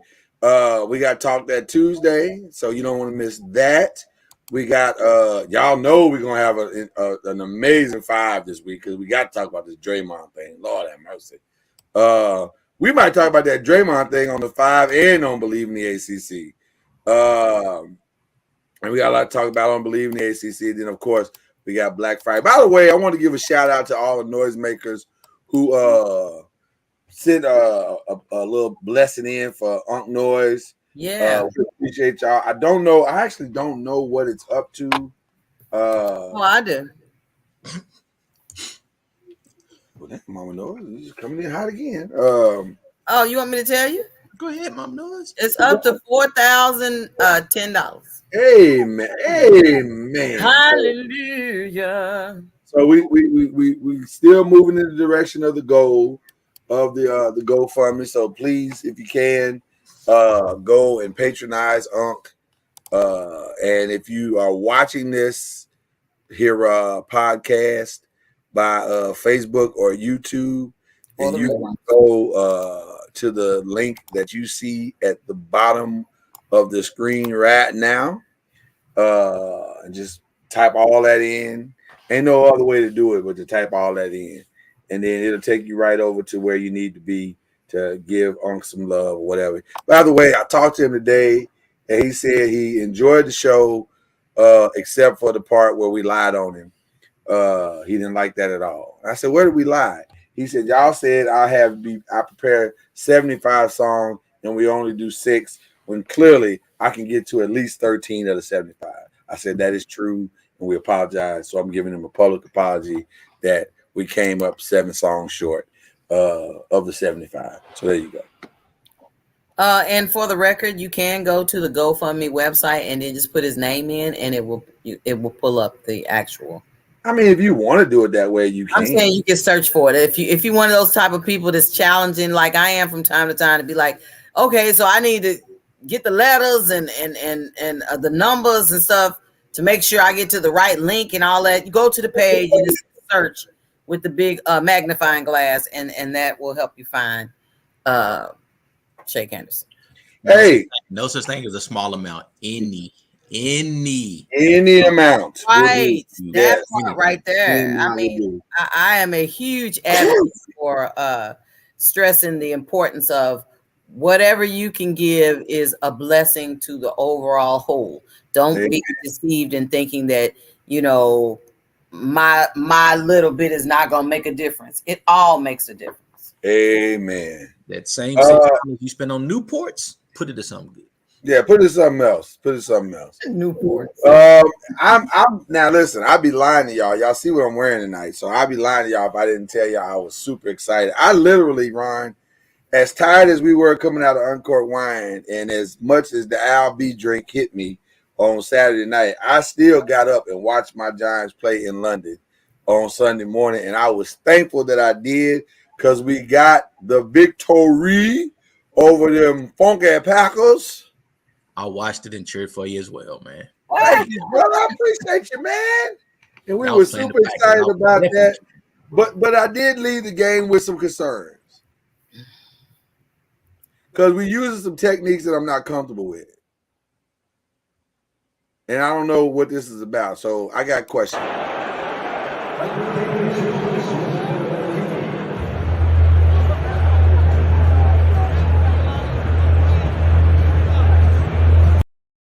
Anything for a win. I think that might, so apparently he had a cramp. That's one of our linebackers, Darnay Helms, and he had a cramp in his leg. And I understand that. I understand you get a cramp, you're a physical trainer. We want to, you want to help work through the cramp, pickle juice, bananas, whatever, just massage, quick massage, whatever. I didn't understand. I didn't understand why I didn't understand. I didn't understand. I didn't understand. After you started, some should have caught his eye, saying, "Let's take this shit to the tent." Right. Some things are not for the. Some things you gotta take to the tent. Just go to the tent, and in the tent we can work all that out. Pause. Now, one person saw that and said, "Man, come on, dog." Yeah, I think in the future, I think that'll be the last on sideline muscle massage. Let's see, Anthony Bruce once again coming in hot. I'm playing. That's not. It wasn't. It was a real cramp, Anthony Bruce. The real cramp. It was not a fake cramp. It was a real cramp. It wasn't a fake one. It was a real one. Anthony's gonna have a real cramp. Anybody say his cramp was gonna be fake? I was thinking about having a cramp myself later. Because I'm purposely not drinking water today. I'm not drinking no water. Yeah, I'm ain't nothing like having a cramp worked out. Mama Noise, what you say? I'm drinking all water. I'm just drinking this for the show, but I'm gonna stop at some point because I need to, fulfill my responsibilities. Oh my God. No, I'm just saying, Mama Noise is saying, but whatever it takes to work with. Okay? If you got to help him work out the cramp and work it out, just go in the tent though. Don't do it publicly. Just go in the tent and work it out, and then come back out and won't be suspect, But there you go. But ain't nobody gonna question y'all in the tent like they gonna. Well, listen, we might. I ain't gonna lie to you, Ron. We might. We can't see what you're doing in the tent, but the fact that we now know what it was that you did, I don't know. It's just a lot, but somebody got to see the vision and know that something ain't quite looking as well as it probably should look. It's a questionable video. And you gotta live that down the rest of your life. Right. It ain't, you gotta fight, be a little questionable, circumstances and situations have called us to no question. We all are, but we did get the win. So I'm not gonna over question. We got the win. we got the win. So my boys got the win. So I'm happy. So I'm very happy. So anyway, I'm glad. What else is going on? What else about is other stories, Mama? What am I missing? We talked about the homecoming. We talked about the. Y'all talk about all the questionable. The questioning you're doing now, and I forgot what player that was that had to be wheeled off in a one of them golf carts, or whatever them things they carry out. That wasn't no big deal. He just had to take a dookie. That was DK. Why do we need to know his bathroom? Why do we need to know? Because Mama Noise, he was wheeled off, just like you said. They took him in a golf cart, and they didn't know if he had an injury or whatever. And he was like, so the questions came up: is he injured? Oh my God, DK Metcalf, is he okay? And he's like, no, man, I just had to take shit. That's all it was. What? That's what happened, Mama Noise. That's what happened. You asked. You gotta go. You gotta go. I'm just saying, you know what? They on the sidelines all this time, all these years. Nobody has said, we need to let the public know that the reason why they stepped off for the field or whatever was because they had to go to the bathroom. Mama knows they let them know all the time. Yeah, it ain't the first time they've done that, Mama knows. I don't remember being notified. You don't watch all the games. See, if you watch the Red Zone, you'd see this all the time. It's like, yeah. Shout out to the Red Zone. The Red Zone has really ruined football for me. Because now I don't have the patience to watch real games. Because I'll be wanting to see the highlights. Just cut to the chase. I want to see the highlights. But I love the Red Zone. I love the Red Zone. Exactly. You got to take everything off to go to the damn bathroom. Yeah, it's a lot. Like, when you really got to go to the bathroom, like, really got to go, it's a process. Well, you need to go before you get started. You don't always know, Mama Noise. Like, it kicks in when it kicks in. I mean, right? Yeah, you can't tell the body, I'm not. It's not time for that. The body be like, damn that, it's time.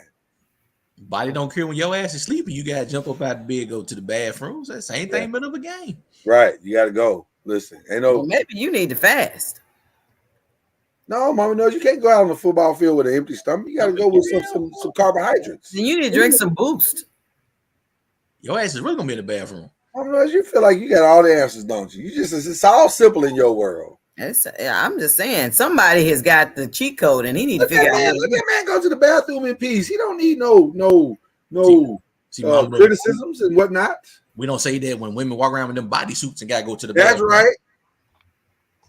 First of all, we ain't putting it out there to make no announcement. They do when they be running around holding their booty. Mama, I ain't seen nobody doing that. Mama, no. Let me just tell you something. You saw them young girls Saturday, Friday night. They were putting it out there. But they didn't have no problem going to the bathroom. Half of them didn't have no panties. That's the point I'm trying to make, Mama Noise. And we didn't say nothing about that. We just left that alone. You got that Duke. You know how that Dookie walk is real fast. No, I do not, and I am not going to take the bait. Mama Noise, stop it. We've all had the Dookie walk. Now, why you acting brand new right now? We've all had it. Everybody had that y'all get started on Y'all get started on something like this, and y'all just keep on talking. We're not gonna keep going, but we just acknowledging the fact and the truth that we have all had that moment where it got a little tight, and then that's when because see, that's how most of us developed our prayer life. Okay, I'm being honest, Mama Noise. You ain't never been in a tight situation, and you was like, "Oh Lord, if I could just make it home. Oh Lord, help me. Oh Lord, please. Oh Lord, just get me to the house. Oh Lord, I don't want to stop at this gas station. Oh Lord, help me, help me, help me." And then when you got in the house, you're like, "Thank you, Lord." That's how you developed your original prayer life. Sitting in traffic. No, it is not how I developed my original prayer life. You're like, "Oh Lord, if I could just get to the house. Oh Lord, I shouldn't have ate that burrito. Oh Lord." And the worst thing is when you get home and somebody's already in the goddamn bathroom. It's bad. Bad, you know.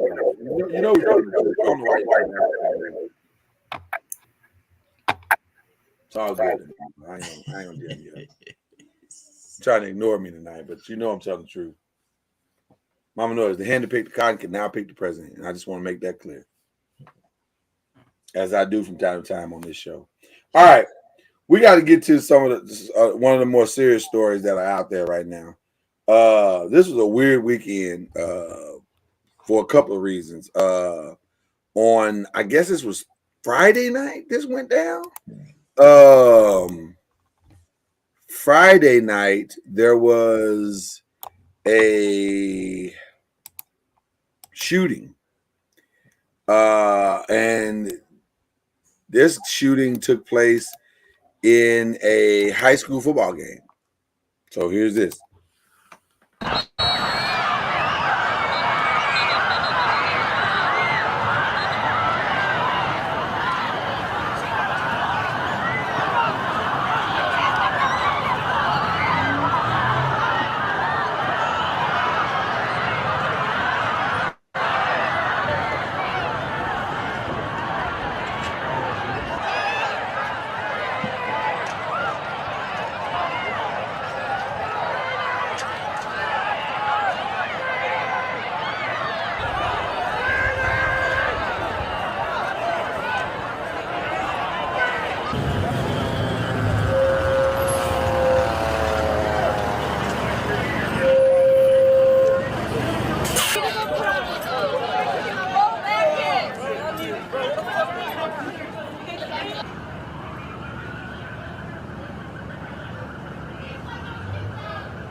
Shout out to WTOL Channel 11 in CBS Channel 11 in Toledo, Ohio, where this video, where somebody took an actual account of what was going on.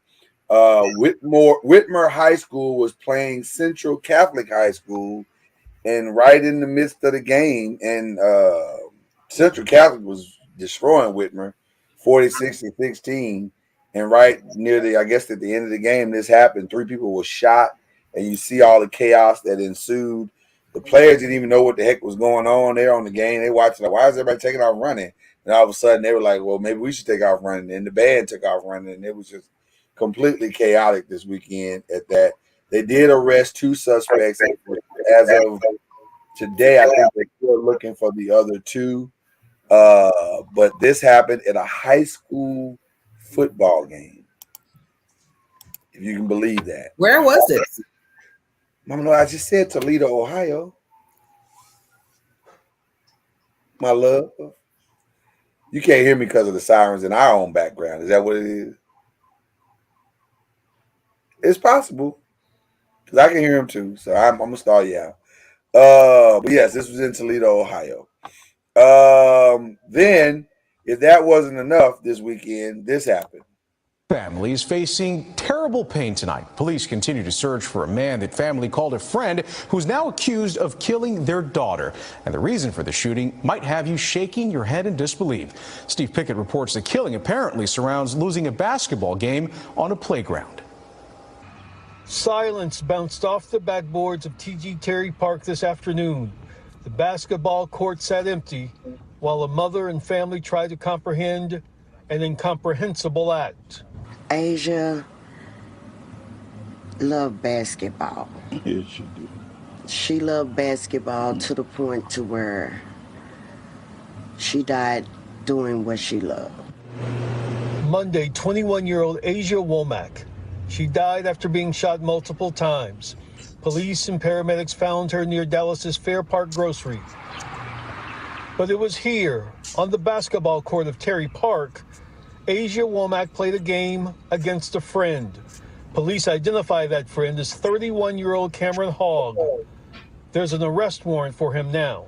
She's eating with this man, she's fed him, and he turned on her and killed her in a vicious way. The motive for shooting and killing Asia Womack? As illogical as it may sound, the family believes the suspect didn't like losing a basketball game to Asia and didn't like hearing about it. Police were told Hogg became angry after being teased by Womack after losing the game. This is so senseless. This is so, you become embarrassed Basically, because a female beat you in basketball. If you know where he is, where his whereabouts are, please, please turn him in. Steve Pickett, CBS 11 News. And that's CBS DFW, so we give them the credit for that story. Over a basketball game. Yeah, you believe it or not, Ron, that is what happened over a basketball game. And so I got to be honest with you. I keep waiting for the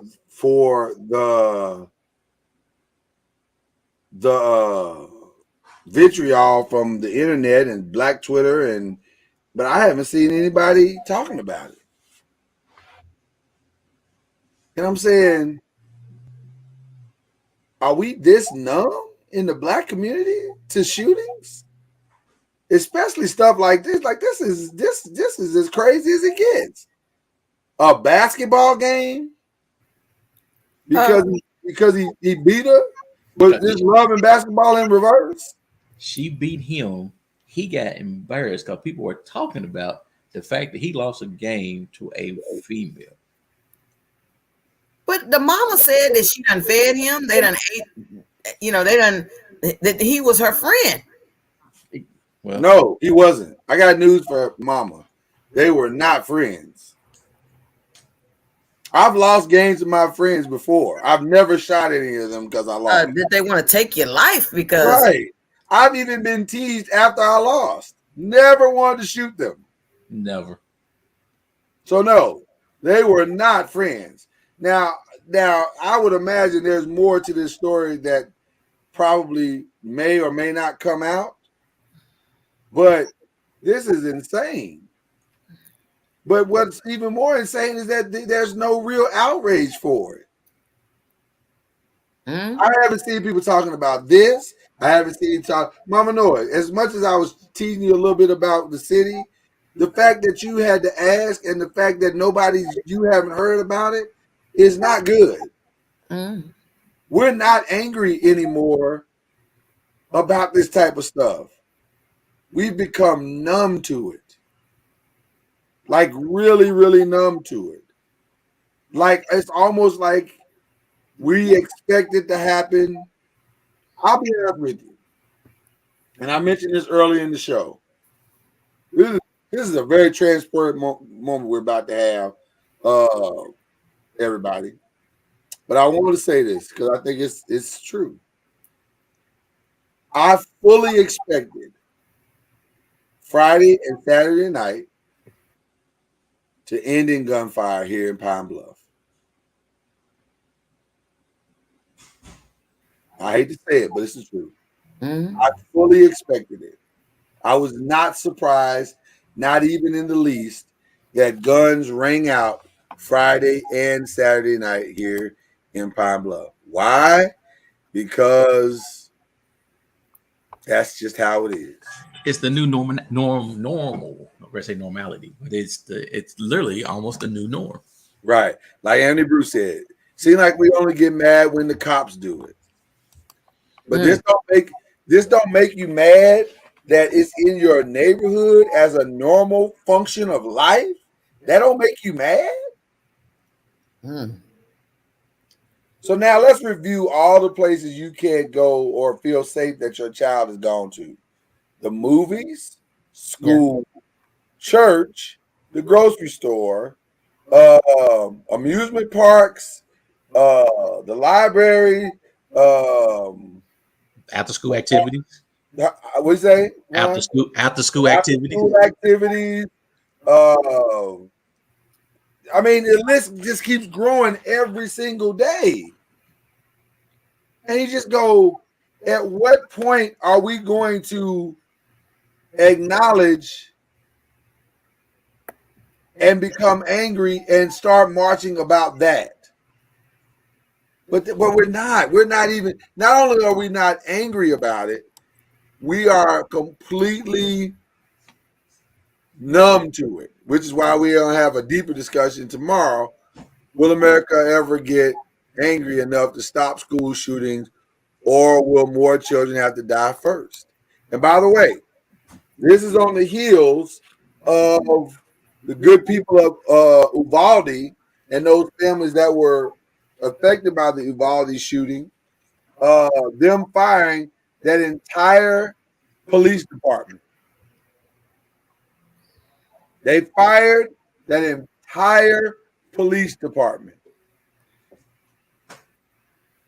And that's good because they failed that community. But what do we do about what we're doing? Yeah. But that's the real question. Go ahead, Ron. The sad part is, and I probably hate to say this, we're waiting on somebody else to get mad to tell us to be mad.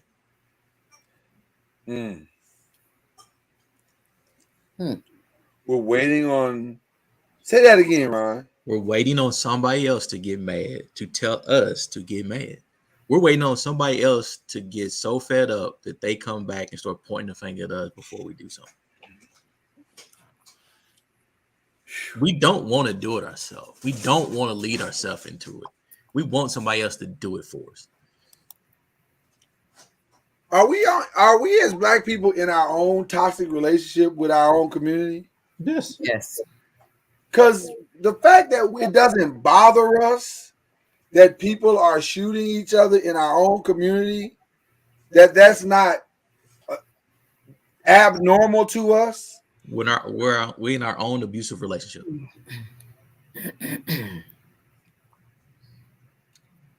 I gotta have another honest moment with y'all. Can I have another honest moment? My initial reaction to what happened in that Draymond Green video was my immediate. I watched the video in real time. Reaction was, "Wow, that was some real nigga shit." It didn't shock me, and it should have, because when you put the video into true context of what's taking place, bro, what are you doing? You're in a professional setting, and you think that's okay? But the hood in me rose up immediately, said, "Wow." But what you saw him do is stuff that you would see on a public basketball court. It's normal to see a fight break out on a high school gym practice, in the street. But it's taking the street to a professional level where you should have a lot more respect for what you're doing. Yeah. Not want to do it. Now, I understand people get mad at each other, stuff happens. But come on, bruh. The fact that you did that and the video leaked out. Well, I just look at all of this and I say, man, we are in a bad place community-wise because none of this makes us angry. Now, I'll say this, there is a righteous indignation that we've taken towards Draymond more so than the killings that are going on in our communities, because now everybody's like, Draymond, oh, he just broke the code and da da da. Hey man, a lot of us are breaking the code. Well, the funny thing is, you never would have heard about it if the video. Right. We were disappointed in Draymond, but we weren't outraged until the video came out. But once we saw the video, now we're outraged and self-righteous. I ain't gonna say outraged. I'm not gonna say they outraged. I've heard a lot of people be outraged and I can't believe he did it and he got to fix, and he does need to fix it, and he is trying to fix it. So to his credit, he is trying to fix it. I don't think it's outraged, Lloyd. Exactly. I think it's just we're embarrassed now. We're feeling embarrassed because it was shown. We know it. We know it's out there. A lot of people cheering him on. Tons of people cheering him because they like that toxicity. A lot of people now, they're just embarrassed. It's an embarrassing moment. It's not that they're mad about it. Because they was mad about it, they'd have been calling for his ass to get fired. They'd have been calling for his ass to be off the team. They called for the man to get off the team who cheated on his girlfriend, but we're not going to call for the man to get kicked off the team for punching his own teammate. Violently punching his own teammate. Well, and the fact that we didn't get to hear the audio to to see if this was provoked. Well, whether it was or wasn't, the bottom line is he didn't have to do that. That ain't the way to resolve the problem. Right. Because I kept saying to myself, what would make me want to punch my own teammate? What could he have said that would have pushed me over the edge to the point where I would have punched my own teammate in the face? Well, I read an article that said that the reason why he did that is something about he was taunting him because he didn't get a contract extension or something like that. Yeah, I've heard that. I don't know how true it is. No one has corroborated that story yet. So I'm not willing to I know you be putting stuff out there faster than I be wanting to. But that's okay. Because you read the article. I like that you're reading Mama Noise. Mama Noise. Even you could say I saw it on a documentary. Yeah. Even if that was the case, and you taunted me because I didn't get the contract extension I want. It's not a reason. I'm still making more money than you do. Right. I got more championships than you got. Right. Bro, you ain't did shit since you've been in the league. Right. You had one good year. One. Right. You might not get a reason to punch some dude in the face. First of all, I'd have been bragging on myself compared to him, and then looked at him like, now what you gonna do? Right. Yeah, that's not a reason to punch somebody in the face. So I kept asking myself, what could he have said to make me want to punch him in the face and knock him out? If you ain't talking about my mama, my kids, or my wife, that's what I was saying, Ron. My family member ain't she gonna make me punch you in the and even then, it would have to be something really, really bad. Like, I don't know. You'd have to call my. I don't know what you could have said, but it would have to be really, really bad. But we choose to be angry about stuff. Well, I say we choose to be angry at the wrong stuff. Like we just said, there are two communities that have been affected by shootings. Like this girl was playing basketball, and he shot her 5 times. Why are we not angry about that? Where is the protest? Where is the march down the highway in Dallas? Anywhere, march to the march to TD Jakes church or march somewhere. Well, who's the outrage with? Us. Why are we not angry at us? So we're gonna march and make a circle because it's in the community. But don't you think we need to make a circle? We're not angry at ourselves, dude, because we like the toxicity. I don't like the toxicity. This I ain't gonna lie, that story pissed me off. Cuz is in the building. Well, he was. He's sipping on some libations, so you know. I mean, somebody need to march about that old dumbass shirt you got on. Listen here, my shirt is just fine. We doing all the things we need to do for our franchise. Like we said in our chat, you worry about your franchise, I worry about mine.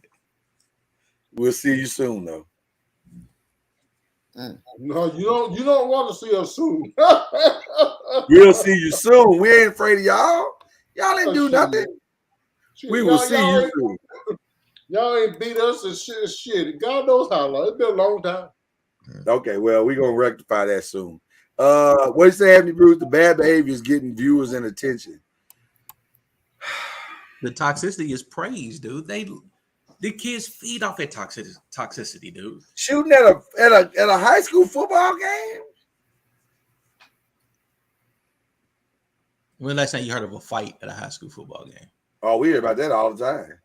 And what is it normally end? Why do we excuse our own behavior but attempt to hold others accountable? That irritates me. That's what Anthony Bruce was saying. The only time we as a community get mad is when the cops do it. When there's somebody else does it to us. Somebody else. Or a white person does it to us. Somebody else. That's the question that we ask it. We don't understand, cuz why is it so? Ron says it's because we like the toxicity. We like it. We've normalized it. It's a part of it's a part of being black now. It's an abusive relationship. We're with our own self. Well, do we as black people hate being black? I would word it a little differently, but well, go ahead and word it then. No, what, Ron? Because see, what? Shit, hell. what I have to say ain't nice, so I'm just going. Just say it, man. Say it. See, and that's why I said the way I said it. Cause welcome to the show, cuz.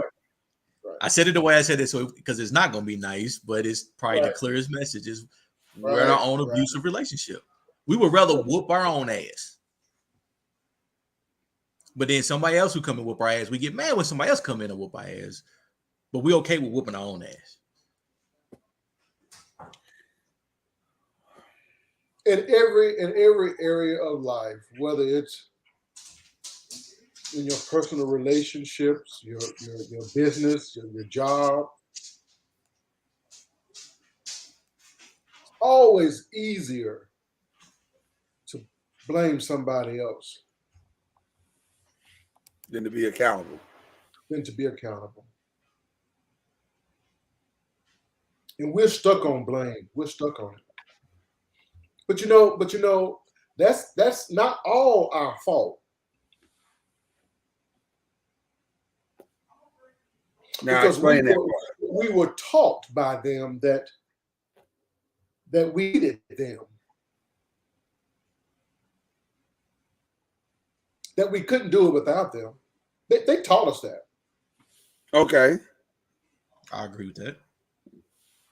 So in order to make it, we got to have them. And in order to overcome, we got to have them. So that's what we know. That's what we were taught. But that doesn't excuse why a guy is playing a basketball game and he loses to a girl and he shoots it shoots her 5 times and kills her right there in the park. That ain't a white person that did that. That was that fool. No. I didn't know you was talking about that. I thought you were talking about all of it. We talking about all of it because we said, why do we have so much hate for ourselves? The mama said, I don't know if you didn't get a chance to see the video. The mama said they were friends, even though we said no, they weren't. Because I've never shot any of my friends after a basketball game. I've never shot my enemies after a basketball game. But weren't we taught to dislike one another? Every day, all day. What do you mean by that? When you say dislike, what do you mean? I want to make sure we're on the same page. Distrust, dislike. Distrust for sure. Distrust for sure. Distrust and not like go for sure. hand in hand. If I can't trust you, I can't like have you. distrust and not have dislike. That's right. They go hand in hand. I made a very toxic statement Saturday night to my children, Friday and Saturday, because Pine Bluff is not a big town. It's not. We're not far from a university. And was it Friday night, Kieta, or Saturday night? Well, they were shooting both nights, but the Friday night shooting wasn't as violent as the Saturday night shooting. We could hear both nights, but you know. And you heard the shooting, and my girls ran up here, never heard anything like that before. They were like, "Daddy, is that fireworks or gunfire?" And I said, "It's gunfire. Just stay away from the windows." Them poor plain old babies. Lord Jesus. I know they're not hood at all. They're not hood at all. But the fact that I felt comfortable enough and not moved at all by the sound of the gunfire is not good. And the fact that I could tell you practically that it was probably a .357 Magnum that was actually being shot.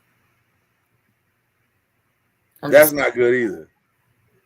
We should not be this comfortable and familiar with this level of criminal activity and behavior. But we are. We actually have hood rules when gunfire is shot. Well, listen, watch the video. I don't have to hide the facts to you. Just watch the video of the school in Toledo, Ohio. Watch how they handle it. They're running out of the stands. Some of them are going straight down. They're running away from wherever the sound was. We all know the rules.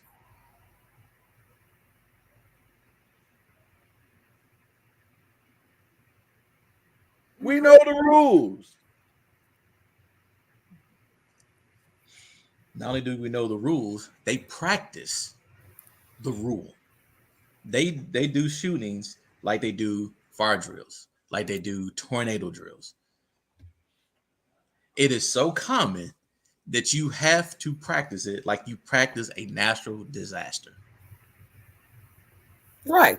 Lockdowns and stuff like that at school. The scary part of all of this is that we've made it okay. And we're not angry about it. I wasn't angry when they started shooting. I felt like we were safe. And I was like, oh, we'll be fine. It'll stop in a little bit. And it did. But we're not angry. I haven't said to Kieta, we should start a march or we should call the mayor. This is unacceptable. That's not good. Look, even in education, I remember at our school, they was like, there's an active shooter in the community. So lights out, lockout. It's like, okay, there's an active shooter in the community. Kids, get down, get under the tables, and we're gonna turn the light out and make sure all doors to the school is locked so you can't get in from the outside. Well, I say this: they will get more outrage on school shootings before Black people will get outrage on shootings in the neighborhood. And the reason I say that is school shootings are going to impact more races than what the Black neighborhood does. Well, I will say this, Ron. The good people of Uvalde, that community did not let up at all. They put pressure on that community. They put pressure on that government, and they did not stop until they got a measure of justice. Right. Because again, they got their whole police department fired. But again, it affected a lot of people, all different races, a couple ethnic groups, because everybody goes to that school. Well, no, it's more one-sided than the other. I was gonna say it's more Hispanic than. Yeah. But again, but Ron, to say what you just said implies that every shooting in the hood doesn't affect us. No, I said every shooting in the hood affects us. It doesn't affect more. It doesn't affect more of the other sides. But that's not what I'm saying. I'm saying, and I'm not criticizing what you said. I'm just saying I'm highlighting what you just said because we've gotten to a place where a shooting, any shooting in the hood against Black people doesn't affect us. Like it's like, okay, they were shooting, and well, yeah. You know what I'm saying? Yeah. Like the people in Uvalde was like, that's a school shooting. We had a school shooting since there was a alleged school shooting here since we've been here. And they handled it relatively easy. It got through it pretty easy and found out it was actually a false alarm. But the reason why they took it seriously because that same school had a school shooting. But we don't treat these things anymore like they are something we need to address. We treat them like, oh, that's just Monday. Tuesday may have another one. Friday we'll have one at the game. You know what I mean? Like it's so normal. There's no outrage, there's no frustration, there's no community meetings, there's nothing. There's nothing. I haven't heard one pass. Well, I take that back. There was a pastor in the video of the little girl that got shot on the basketball court. There was a pastor in the video. So I guess that's something. That was her. It was the family pastor, is what it and said. That was the family pastor. He said something. But where are the rest of the pastors rallying around it? Where are the rest of the? I don't know, cuz I'm trying to make sense of it because I that angered me to see a girl. You shot up for losing a basketball game, which, by the way, I think there's probably more to that story than that. But the bottom line is, where's the outrage?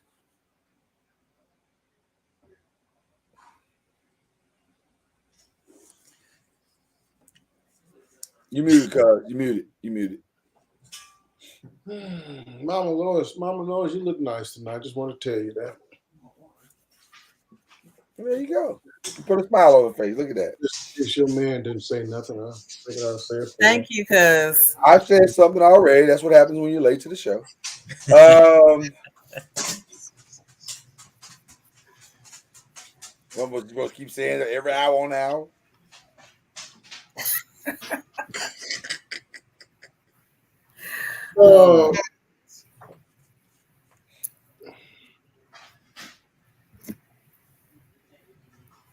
I don't understand why we as Black people aren't outraged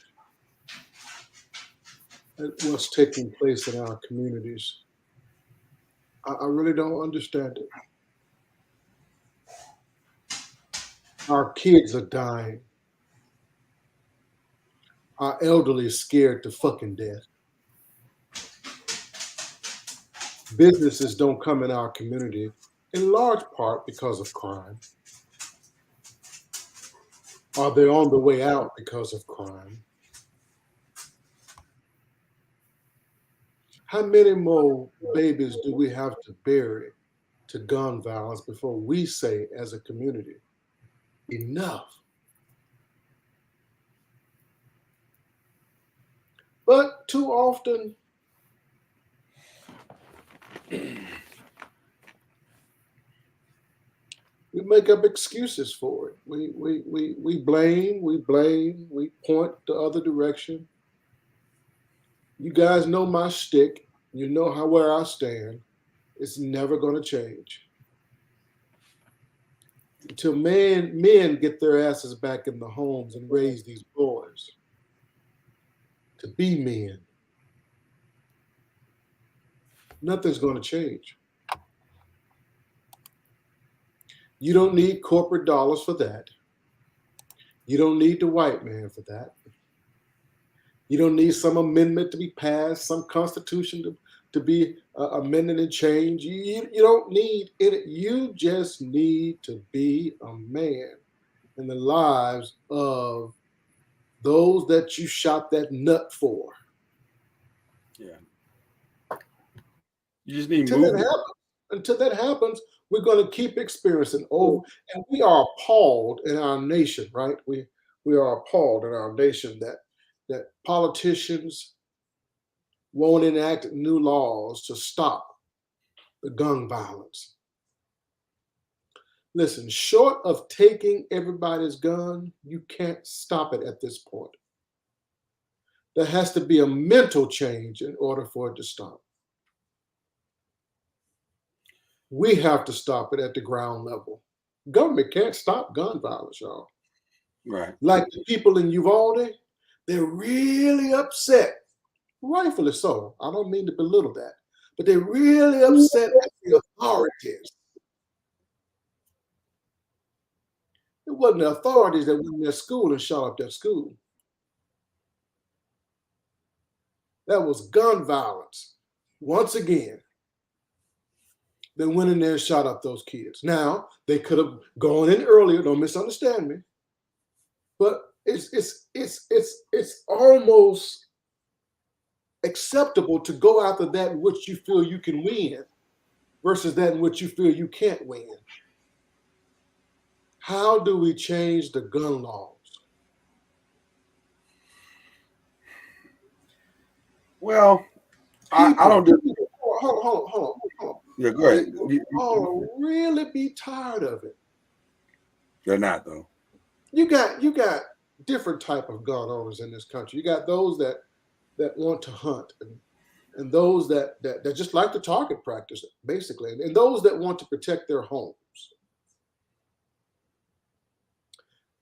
But most Americans don't own a gun. I know that's hard to believe. Those that own guns own several guns. Most Americans aren't gun owners. Right. But those that own them are much louder about their rights than we are about our rights to live.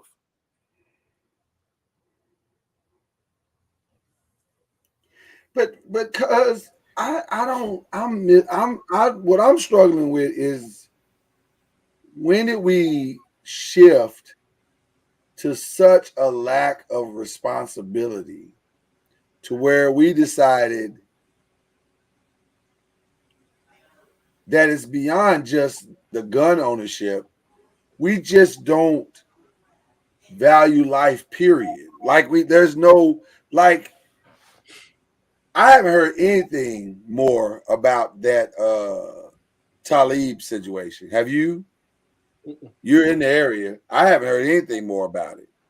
I haven't heard anything more about any of the shootings that have taken place in the last month or 2 months, whatever, in Dallas. You don't hear much about the initial report on your local TV station. Beyond that, you don't hear anything about it. And it's as if we're just saying, it's as if we're trying to fix a. That's a weird analogy, but it's as if we're trying to fix a bug problem by adding more bugs to the problem. So we know there's a problem, but instead of actually fixing the bug problem, the nightly news and the media and everybody else just says we're gonna pour more bugs onto the problem. And so it's not getting better; it's just getting progressively worse. And instead of us saying, "Hey, we got a real bug problem here," we're saying, "No, we got to learn to live in harmony with this problem." But they're fighting the wrong fight. Well, we only fight the bug problem when it's a snake comes in. Well, what I mean by the wrong fight, we're fighting for gun control, and it's not gun control. It's the asshole who shoot the gun. How do you fix the evil that's in people's heart?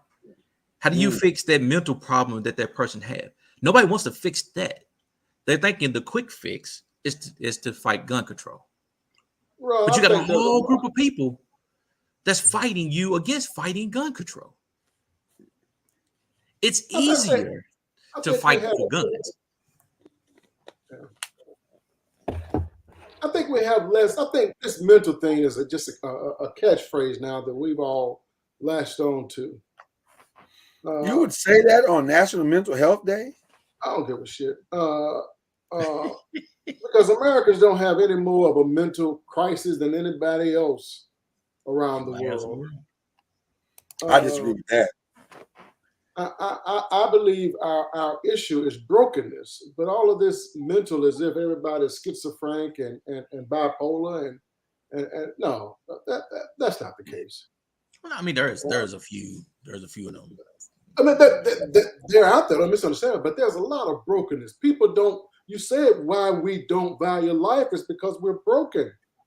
We don't. But that's the mental side. That's the mental side. Well, that's I mean, the mental side we're talking about. You can call it mental all you want to. I call it stuck on fucking stupid. But anyway, something you said earlier that was valuable, and I think that this could be a part of the answer. Most of us hear of the initial crime through the media, and unless that person is a celebrity, the public never gets a conclusion of what happened to that crime. Right. Unless you become a private investigator, you got to go on the internet and search the name and search and try to find what happened to that son of a bitch that shot up those people. And unless the media covers it, we don't know. So violence really seems to go unpunished to most of us because we don't get a conclusion on what the media reported to us initially. For instance, I have a friend of mine that was here in the DFW, and we grew up together there in Mississippi and went to junior high school and high school together, and both are here in the DFW area, and he did something to the family cat. Okay. And his wife shot and killed him. What? Because he did something to the family cat. Is this a true story? Yeah, man, where you been? I'm I did not hear about this, bro. You blowing my mind right now. I'm disturbed as to what kind of something that he did to the cat that would make a woman go get a gun and shoot. It happened right here in Plano, Texas. Okay, then let's eliminate the mystique and just tell us what he did to the cat. Who gives a shit what he did to the cat? I care about what he did to the cat.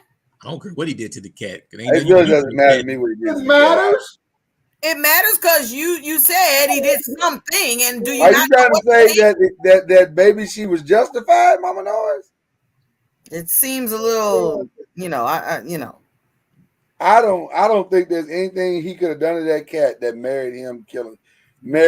merited her killing him. Shot him graveyard dead.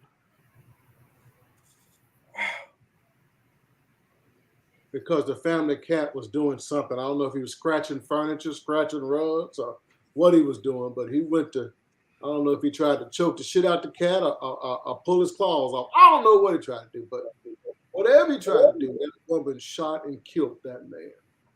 That story was all in the news here in Plano. I don't know how you guys didn't hear that. I sure didn't hear about it. Because it was about somebody, about a cat. And oh, that's what made it such a big story, because the reason was out. That she shot him over the family cat because of the family cat. Now, that story was out. And that story was 3-4 years, maybe 5 years ago. Not quite that long, but about 3-4 years ago. And we have yet to hear what happened to that Wahite that shot that black boy over that cat. The black boy? Mixed couple. Yeah. Oh, wow. From Jackson, Mississippi. Yeah, but you didn't mention that she was a Wahite. Yeah, you didn't mention that. Well, now all of a sudden that's different, huh?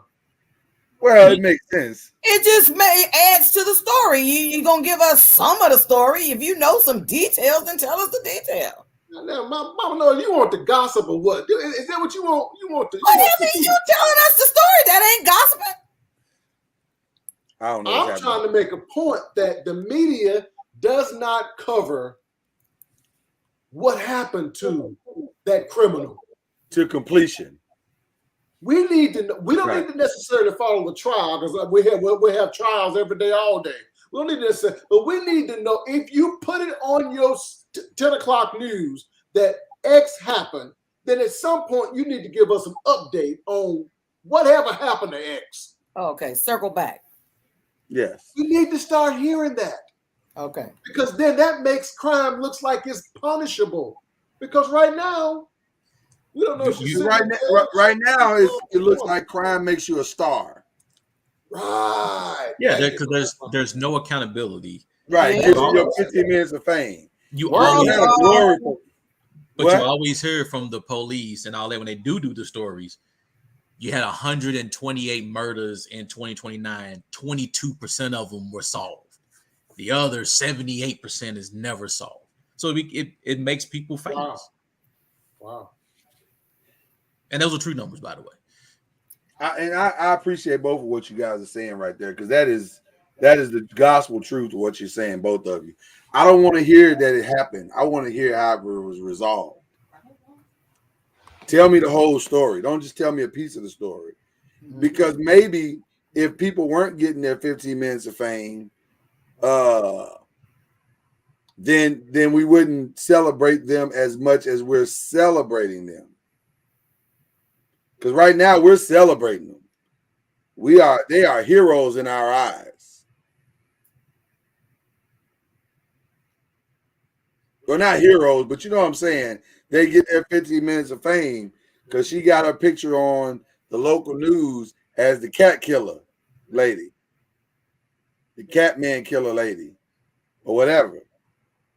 I had not heard that story. That is wild. That is a wild ass story. Do you remember a while back when all I know is it was a Cowboys game. A Cowboys game was on TV, and it was a house party, and a guy came from, I guess they lost, the Cowboys lost or whatever, and he was at the bar down the street. He drove from the bar to the house party and came in and shot everybody up in there. It was, and I was tripping out because it was like a couple of blocks from the school, my school that I teach. I vaguely remember that story. And I was like, what on earth could make this man come to the house party and just shoot everybody up in there? It was right there in Plano. Y'all talking like Plano is a thug city. Like that's the second story y'all brought up in Plano. I mean, it was a big deal. I mean, teachers was like, "Oh my gosh, that was one of my students. The street one of my students lived on. Family members lived down the street and all this type of stuff." I was like, I want to highlight something you just said. It was a big deal, is what you just said. Well, it was a big deal. It's always a big deal. Taking a human life is a big deal. It's never not been a big deal. And I don't know why we've somehow societally chosen to say, well, this time it's a big deal, but this time not so much, and I can ignore that story. No, it's always a big deal. It has always been a big deal. Killing black kids, killing black men, killing in the black community, period, is a big deal. When a black man kills another black man, when he kills him at the grocery store, when he kills him in the park, when he kills him in the gas station, when he kills him over a girl, it's a big deal. But yet we've become so numb to this stuff that it's like, oh, that's just the 10 o'clock news. I think that we're numb to this because we like, man, if I stay on 10 for every time. Look, we're right here, and every time you turn around, I mean, every half hour. Well, that's because we're close to a police station. We're close to a police station. But just think about it. They're going to some type of emergency. That's true. I could be like, oh, they're going to somebody's house. Oh, I heard it again. I can't live like that. I would be cuckoo for Cocoa Puffs if every time I turn on the TV, it's right down the street at so and so and so and so. Oh my gosh! Oh my gosh! Oh my gosh! Because stuff is happening all the time. So as a people, we are in survival mode. It ain't like we just saying, you know what? I don't care about the community. It's like I'm trying to survive being here without losing my ever-loving mind. Going outside, you be like, when we moved to Texas, you like, Ken, why you up here hitting the locks every time? Hitting the locks. That's where I come from. I hit the locks. I'm looking on my shoulder. Make sure you cover this. We went to the store for a few minutes. Kenyatta, why you acting like we got all this in the car? Because you didn't had your car broken into before. So now you're like, okay, I've had my car broken into before. I got to make sure I cover up stuff. I got to make sure the door's locked. I got to make sure when somebody goes perusing by, they look in the window, they don't see something to make them say, I want to break this window to get inside to get the two little items that I bought that have no value, but yet you'll break my window to get in there to get it, regardless of the value. But I want to try to do what I can to deter that. So, I mean, you're like, Kenyatta, you free now. You free now. I'm like, am I? I mean, I know I am, but still, I'll be like, you still looking like, oh gosh, oh my goodness. Let me make sure take the precautions. And my kids be like, Mama, can we wait a minute? Now let's think this through. I mean, it's. But I want to take this. Well, I guess we save that to tomorrow because we're gonna continue this conversation. Because you bring up a good point. That's not a bad point that you're bringing up because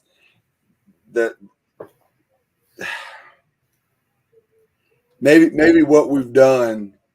Because, and Mama Noise and Ron, is not so much that we are numb because we don't care. maybe there is a measure of survival, mental survival to it as well. Like because it is happening so frequently. It is happening at a rapid, unprecedented rate now, more so than ever. I'll say this. It is more so than ever. When I was a young boy living in this very same city, and you can go back and check the records. Pine Bluff, Arkansas was voted one of the most desirable cities. It was called most desirable mid-level, the small cities to live in America, and it was voted for that for like 4 or 5 years in a row. Everybody's like, wow, that's Pine Bluff. Everybody wants to move to Pine Bluff. And then, crime came in and crack came in and drugs came in and gang violence came in and destroyed all of that. But now a place that was so livable, like Cuz said, became, businesses like, well, it's not livable anymore. So we have to move out. And other companies say, well, yeah, we got to move out. So then that made people say, we got to move out. Do you know how many people I know personally that left Pine Bluff and moved to Texas? Because of all that happened. And we've all done it. We've all moved out of the hood to safer pastures. That ain't why all of us moved, but yeah, some of us moved for that reason. But what was the other reason? Some of us moved because we wouldn't had 3 strikes and we got to get the fuck out. No, well, that's true too. That is also a true statement. And that simply means you've changed zip code, but you haven't changed your mentality. So that is true. Now that is very true. This is definitely a conversation we got to go deeper in, because I just don't know how we fix this. I don't know how we fix it. How do you fix a community that has decided death is normal? Violent death is normal. I don't say death is normal, because death is normal, but violent death is normal. It's a part of our blackness. It's a rite of passage. You fix it when you stop making it where there are celebrities doing it.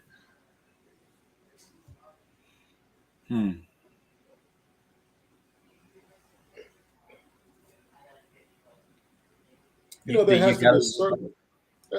I'm sorry, Ron, you can go on. No, go ahead.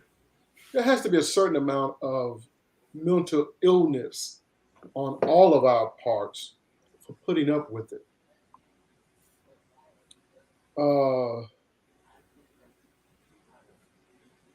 Yeah, Mama knows we may be in survival mode, but we also foolishly try to block it out as if it's not potentially going to happen to us. We send our kids up to the schoolhouse. Just think how stupid this is. But we do it now. Come on, y'all talk to me. We send our kids up there to the schoolhouse knowing it's only a matter of time before the next school shooting happens. Yep. Ooh. Hell, because not only that, you get text alerts from the school when there's a potential that a kid might have a gun on campus. They found a gun in a backpack with a kid on campus, but we still send our kid to school every day. Every day. I was working for Collin County Community College back in the early 2000s. And I remember being at work when they had the first, I'm not sure, I think it was the first of its kind. I'm not sure. Correct me if I'm wrong. We were at work and all of a sudden everybody was going to the computer and I was like, what is going on? And it was the shooting at Virginia Tech. And it was on, they were there's an active shooter, and it was so many people that have been shot and so forth. And because of that shooting there, caused them to put in place the text messaging system to notify people that were on campus somewhere or are coming to campus to get classes or whatever. And so because of this, I was at work one day, and then Lloyd was working for the same college on a different campus. And they were like, it sent a text message out saying that there was an active shooter on campus. And I was like, oh my gosh, that's the campus that Lloyd was at. Man, I was calling. So Lloyd was in a meeting, and they were like, turn your phones off or whatever, trying to make sure everybody's focused or whatever. But that was a problem because everybody that knew the people that were in the room were trying to call the people in the room and couldn't reach those people because they had turned off their cell phones. But I was so grateful when he finally checked the phone so I could tell him that outside on the campus where he was at, there was an active shooter on the campus. So it's not, I mean, we're always talking about high school, elementary, and Mama Noise, to the point that you're making, then that was like 10 years ago. That was strange. Yeah. Now that was yesterday. You know what I'm saying? Hell, not even yesterday. It was today. It could have been today. It could have been, and it's not abnormal at all. Then it was completely abnormal. You're right, 100%. You are 1,000% correct. It was abnormal. It was strange. It was weird, unprecedented. Never seen this before. Can't believe this is happening. Now, it'll happen tomorrow. It'll happen next week. Remember, we went through a stretch last year where there were 3 school shootings back to back to back. Or no, I'm sorry, not 3 school shootings. And I'm not even talking about last year. That was actually earlier this year with the grocery store thing. There was like those 3 shootings were back to back to back. So I'm saying we have truly normalized violence in this country to a place where we're numb. We're beyond numb. It is no different than the way we are now treating COVID. We went from we get the numbers every day. We want to understand what's happening. We want to understand so we can fight it. To now, it's like people gonna die. B. You had to say it like that, but it's true though. That's how we treating it though. People gonna die. B. Don't worry about it. Go on with your daily lives. It's just another part of the flu now. It's just another. Listen, people gonna die. B. So what's the alternative? Keeping everybody inside at home? Well, I think that's the conversation we need to have tomorrow. We're going to save the back half of this conversation for tomorrow because I think this is a good one to have. It is really very strange where we are right now. It's very, very strange. Like it's very strange. So anyway, I digress. Because you were talking about my team earlier, and I appreciate it because we're taking great measures to fix our problems and get wins. We're doing whatever we have to do to get on the win side. Look at this video, cuz you missed it earlier.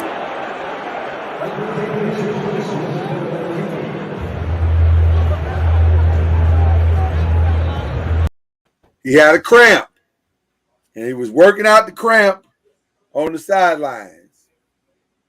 And that's the story we're going to keep telling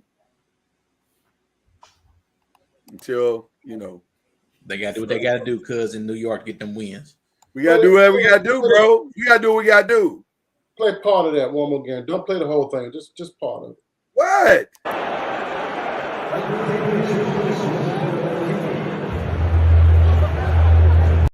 Okay. I just wanted to make sure.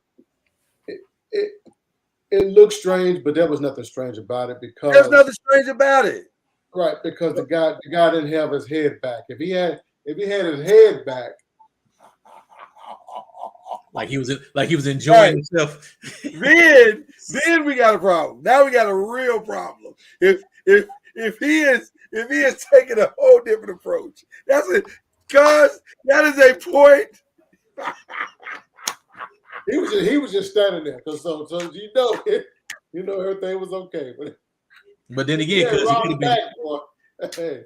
But then again, because he could have been used to it, though. He might have been used to it. You know, it might not have been the first time it happened. Oh man, shit, not the way that guy was going at it. Right. If that had been the other video, he would have at least reacted in some way. I agree, cuz you solved the mystery. See, Mama Noise, it wasn't as bad as you thought it was.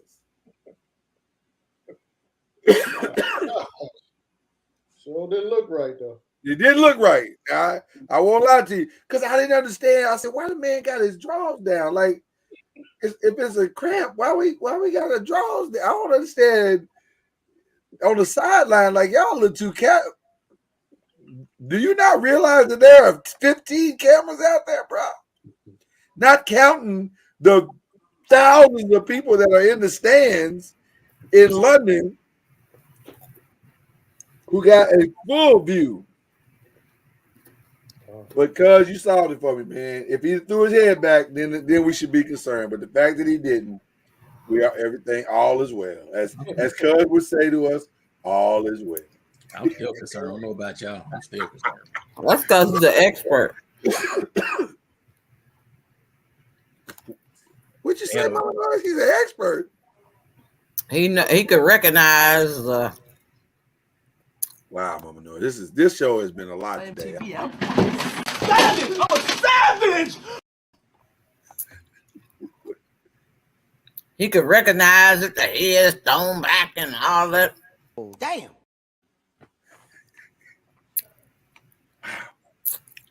Well, Mama Noise, I'm just gonna leave it at that. Mama Noise. I'm not gonna say what I was gonna say, but I'll say it for you, cuz. Mama Noise, now why you say that about that man? Because he always say you're expert. As men, aren't we supposed to be experts? Should we not understand and know? Every man know. Every man knows, Mama knows. You ain't just standing there like that. No, not if it's good. I'm sorry. If it's good. I'm so sorry, Mama. I was damn. Ooh, if it's not good, you might have a different lean back. Sorry, mute and moderate. No, we don't. Dad. But if it's good, Mama Noise, he right though. He right. Oh Lord, if it's good. Oh my God. Hallelujah. I'm sorry. I'm just sorry. I'm sorry. It's a real flashback. I'm good. I'm back. Gathered myself. We're good. But it's true, Mama Noise. We understand what it is. All right. Yeah, we know. Okay. We understand. Okay. Oh, no, you started it. You the one brought it. I started. A little bit. You had to look at it one more again to make sure. Because I wasn't sure of his head position. All I wanted to see was his head position.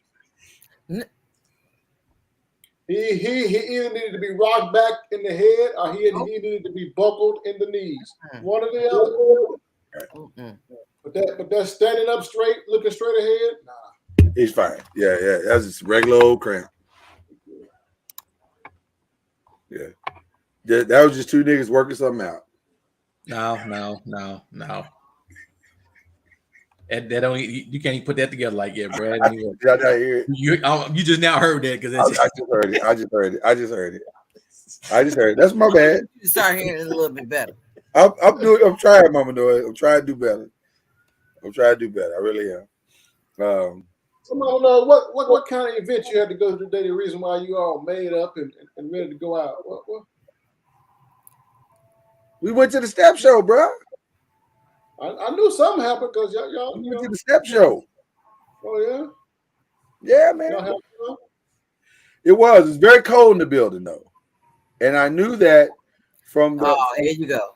No, I was just explaining. Jay hadn't heard the story. He don't need to know all that. Mama knows he asked. I'm trying to give him. The young girls were very cold in the building. They were very cold, extremely cold. See, that's some Unextraordinarily cold. And a lot of them are choosing to go braless nowadays, so you can tell when they're really cold. You can tell. That is one of the things that was very prevalent at this particular step show. Yeah. Walk around and get an eye put out. Yeah. I wouldn't get that That's close. your pals. I wasn't getting that close, Ron, where I could have got an eye poked out. He said the video. It was quite the video. It was quite something. Kids that have no clothes on. None of them girls. But surprisingly, though, that was not the most shocking thing that we saw that night. And we'll actually end on this part of the show. Afterwards, we were quite famished. We were hungry. And we said, well, what's open? Well, we said, well, there's the Wendy's. The Wendy's is open. We all like Wendy's as a family. Let's go get some Wendy's. So we drove over to the Wendy's, and I fully, braced myself for extremely poor customer service, but I didn't get that, y'all. Jay and Ron, I didn't get poor customer service. The young lady was cordial. She was nice. She took our order, even though, we traveling for us, so every order is a big order. So we traveling for us, and we gave our order. We made a few changes, substitutions or whatever, but she was very nice. She handled it admirably. We were like, man, this is great. Could this be the first normal time we ordered in Pine Bluff and everything went perfectly smooth? Not so.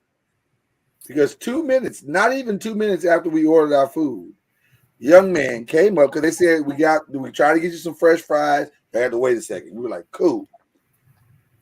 A young man came up beside us, pulled up slightly in front of us at the window, and started talking over us to the young lady in the window. And he said, and I quote, "Who was that nigga on the microphone?" And she said, well, it was my manager. Uh-huh. Well, why y'all talking like that? No, he was just trying to say it wasn't no burgers. No more burgers after this couple. Man, I should shoot this whole place up. This is happening back and forth while we're sitting in the window. So now I'm thinking, okay, do I just need to go on and pull off? Because she done gave my card back. Damn these burgers. Exactly. Damn them burgers. Huh? Damn them burgers. Right. Damn these burgers. We can just go. But then I saw him smile. He's like, I'm just playing. I'm like, why like, this? Are you serious? Quit Right. playing. She said, are you serious? He said, hey, I'm just playing. Sir, this is terroristic threatening. And he was like, give me some free burgers. We ain't got no more burgers. I told you. Y'all tripping. All right. I'll holler at you later. And then he drove off. So he knew her. He did, but I don't think he was playing about the shooting thing. I think he meant that shit. I mean, the Wendy burgers are important that you gotta go say you're gonna shoot up a goddamn place for that. Listen, two things I've never wanted to shoot somebody over: a Wendy's burger and a basketball game. And apparently, in the black community, we're okay with both of those things. It's not like you shooting over a real good burger anyway. I don't even know if it's real beef. But they advertise it as real beef. Remember, where is the beef? This little white lady said there's real beef in that burger. Y'all remember that little white lady when she said that? Mama knows why you frying your face like that. Yep, you're right. This is true. Yeah. That used to get on my nerves. You didn't like the words beef lady? I mean, it was a little redundant. Wow. Mama Lois, you old enough for that? What are you trying to say? I don't think you was old enough to remember that commercial. No, they don't have no white cows. That was way back in the day. That wasn't last year. No, that was a long time ago. Yes, it was. Yeah, it was. Since you brought that up, you made me remember the story of your favorite restaurant. My favorite restaurant. Cuz's favorite restaurant, Crystal's. Oh, we'll talk about that. Oh, nasty Crystal. Crystal's has a new chicken sandwich called Side Chick chicken sandwich. See, that's that bullshit. Got to come up with some kind of gimmick. Hey, Man. burgers are so nasty that they got to come up with another sandwich to justify keep selling them nasty burgers. Shame on you, Crystals. I mean, listen. But see, in the black community, we've normalized Crystals like it's delicious.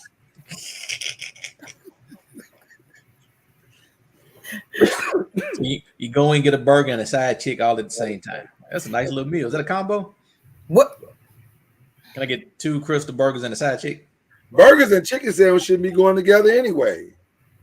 That part. Can make it a large. Can I make it a large? But every burger restaurant generally has some type of chicken sandwich for somebody that don't eat the beef. Even though I don't understand it, because you will go into a hamburger restaurant, expect that there's going to be no alternative other than hamburgers. Oh, come on, Mama Noise. Even that one restaurant with the clown, he got chicken, fish, burger. Oh, he don't count. Something's wrong with him. Hell, he had a pizza at one time. Shit, he even got ribs. I you know what? I was disturbed. Not real ribs. He said the restaurant with a clown. Can't keep giving out free advertisement. You got the redhead stab child. Oh my gosh! I'm telling you, you got the clown. Listen to me. I have collectively we have lived in Texas about 20 years. I've never ever been inside that restaurant. What's it called? What's the name of it? We just said we weren't giving no free advertising. Oh, that's right. I couldn't remember it anywhere, so I would have told you. But I've never been in there, and nobody says, "Oh, let's go pick up some of that." On girl, it's lunchtime. Let's go get. Nobody I know has recommended to go to this restaurant, and how it stays open is totally beyond me. What restaurant you talking about? I can't remember. Oh, I remember what it is. Jack in the Box. Why you just can't put it in the group chat? Lord have mercy. Just be giving away money. I ain't giving that away. Don't give you no advertising opportunities. I know a lot of people go to Jack in the Box. That's true. Mm-hmm. You? Are you one of them? No, ma'am. But if I did, I would tell you. I know you would. I would tell you. But, My blackness will not allow me to go to Jack in the Box. What's wrong with Jack in the Box? My blackness won't allow me to go there. Yes. Well, I have to be able to endorse stuff that I like, and I don't like it. It is disgusting. Jack in the Box has made everything under the sun trying to stay relevant. That's not the one you were talking about, though, Ron, with the clown, right? Yeah, it is. I'm talking about the other clown. No, it's not, Mama Noise. It's There are not. other clown restaurants out there. That Don't one make no hush. The most famous clown restaurant of them all. Don't provoke her.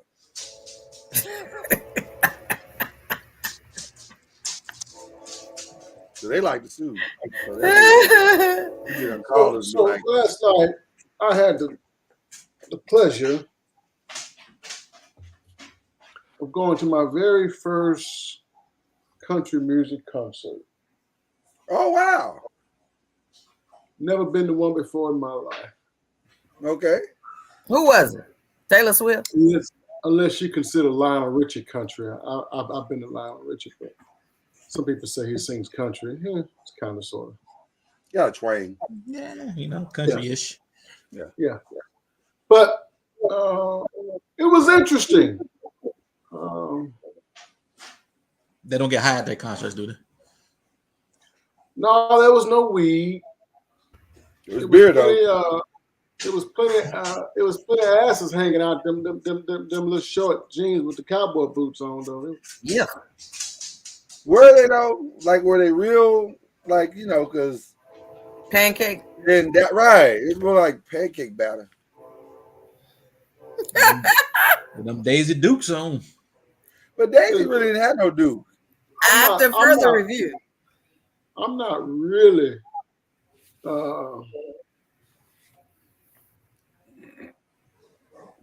offended by Daisy Dukes without big ass. Oh, I'm offended. I'm not. Because Daisy Dukes with a big ass, it gets kind of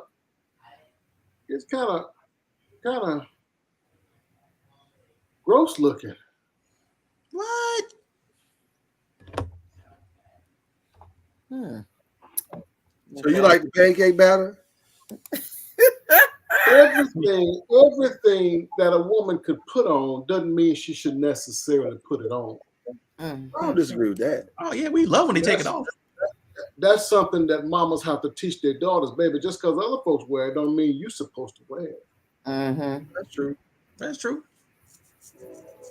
Some of these short skirts that these great biggins be wearing, baby, that you can't even walk without pulling it down. You damn sure can't sit. I mean, it's too much. Well, I have no problem with them, the big ones walking around with them little dresses on. That's a beautiful I have sight. no problem with it from a male standpoint. I'm just saying that it's not.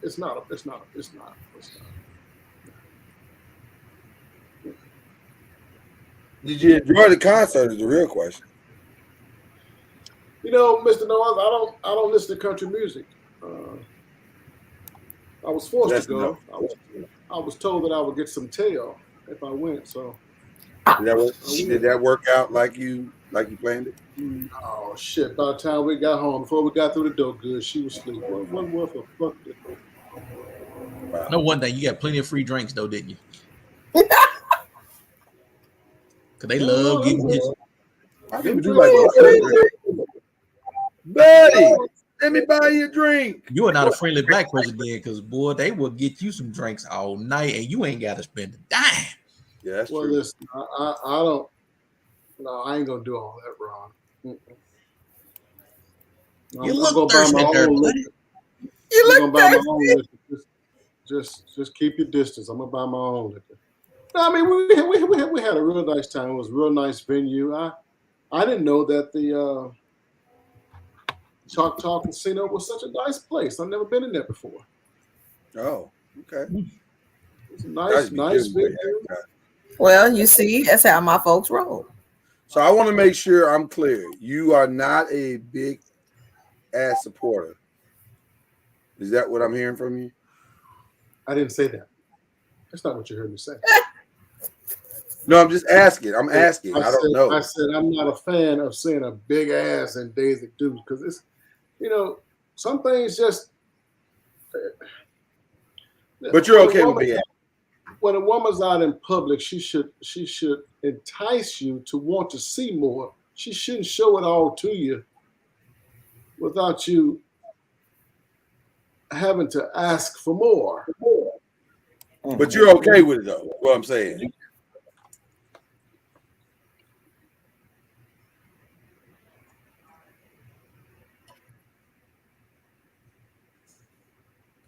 You're okay with that.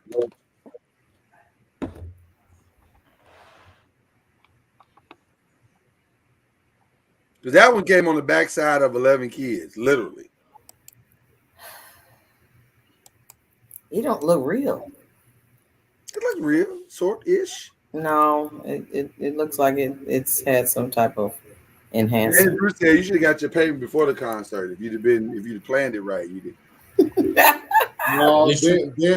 No, then I wouldn't have been no good. Yeah, well.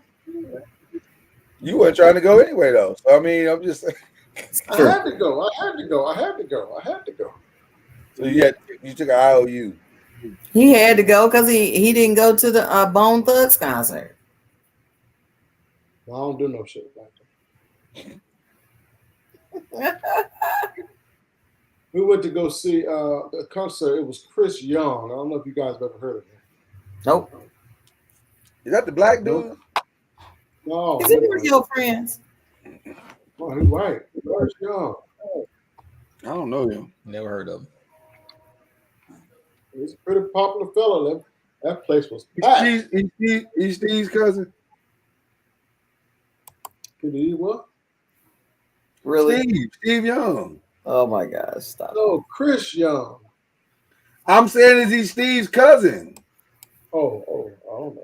Oh wow, he is popular. He's album of the year, single of the year, video of the year, music event of the year. Is he Ed Young's cousin? Is he Ed cousin? Is he Kenny Ed?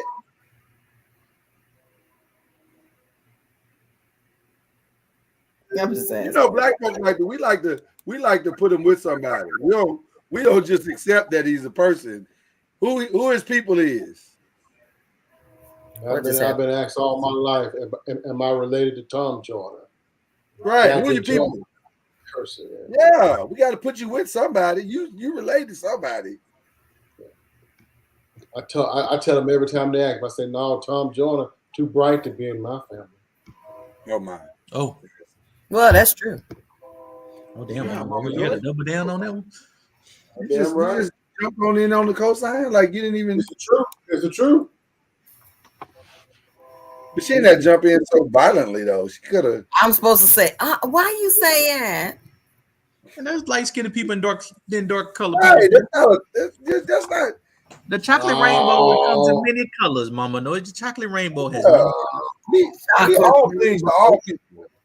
We actually have a couple in our family that are light skinned. I stand corrected, but there was some dipping going on. The reason why they in the family. Oh my, that escalated quickly. You know, little stepping out here, little stepping out there. You know, Papa was a Rolling Stone. White man got him a little.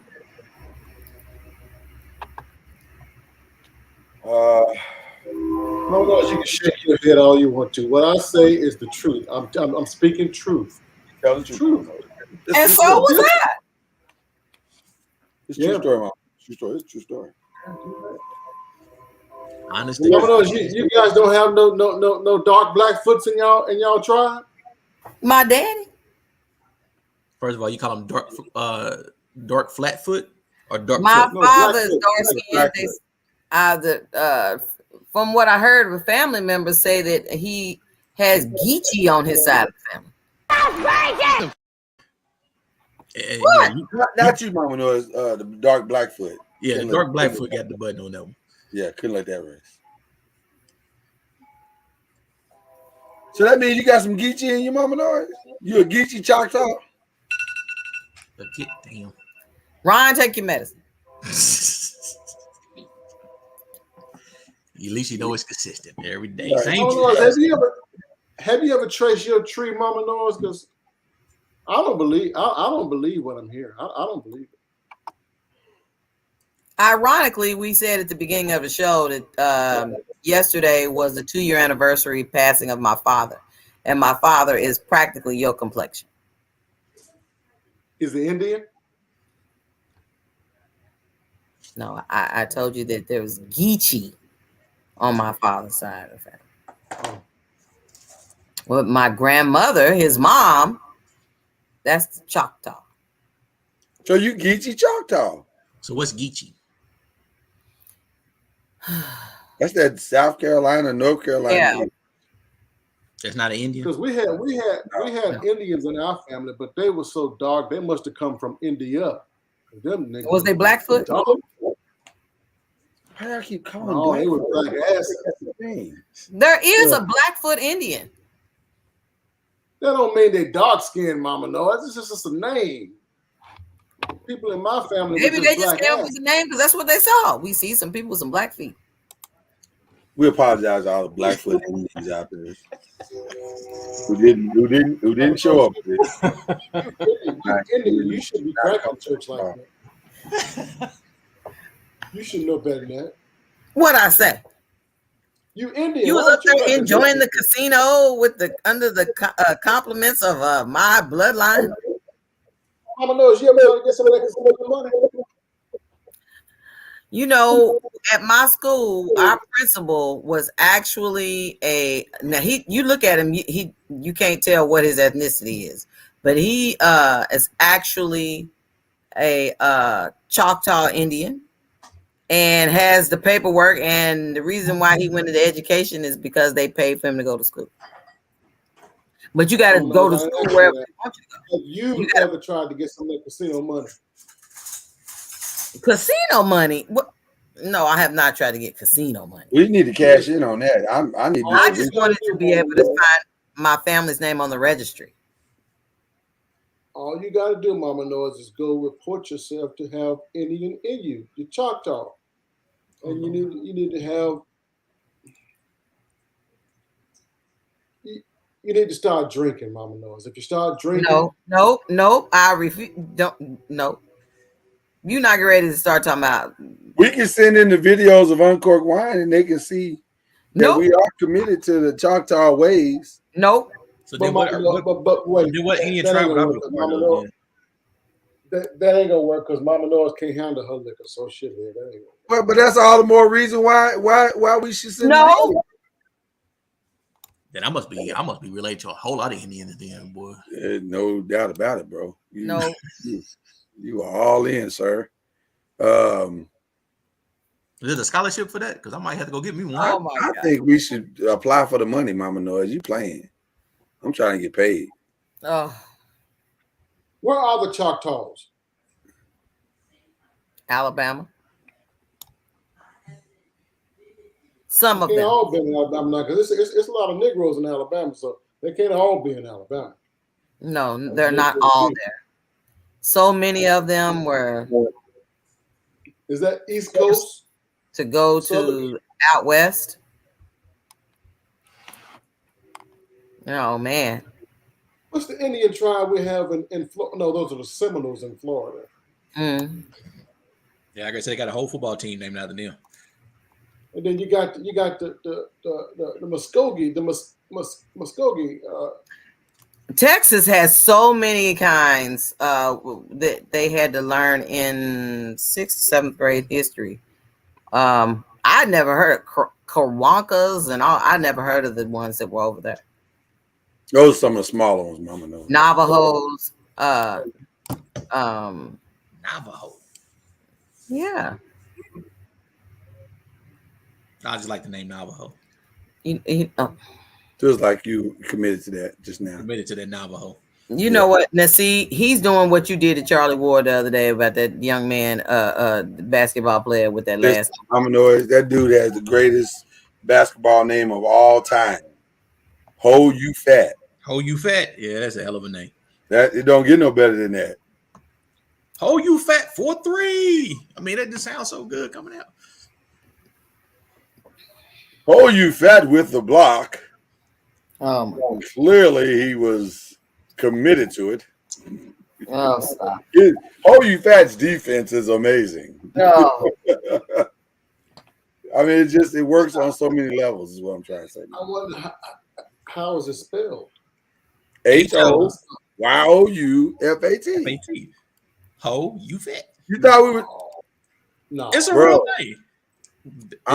We're not making this up. This is the man's name. Ho You Fat. That's how it's spelled. His name is Stevie Ho You Fat. His last name is Ho You Fat? Yes. Yes. Where that nigga from with a Ho You Fat name? Come on, man. He's from French Guyana, but he's French Guyanan. He's French Guyanan and Asian. Okay. But the black side is really strong. I think this is lost in translation. Well, in Asian culture, it's all one word. It's just Ho You Fat. But you said Guyana. What the hell Asia got to do with Guyana? Because his daddy is Guyanan. He mixed. The boy mixed. Boy is mixed. He mixed. Put him up on the screen again. That nigga didn't look mixed. He is mixed. With what? With French Guyanan and Asian. Quit playing like you don't know that the He's from black the Ho You Fat family.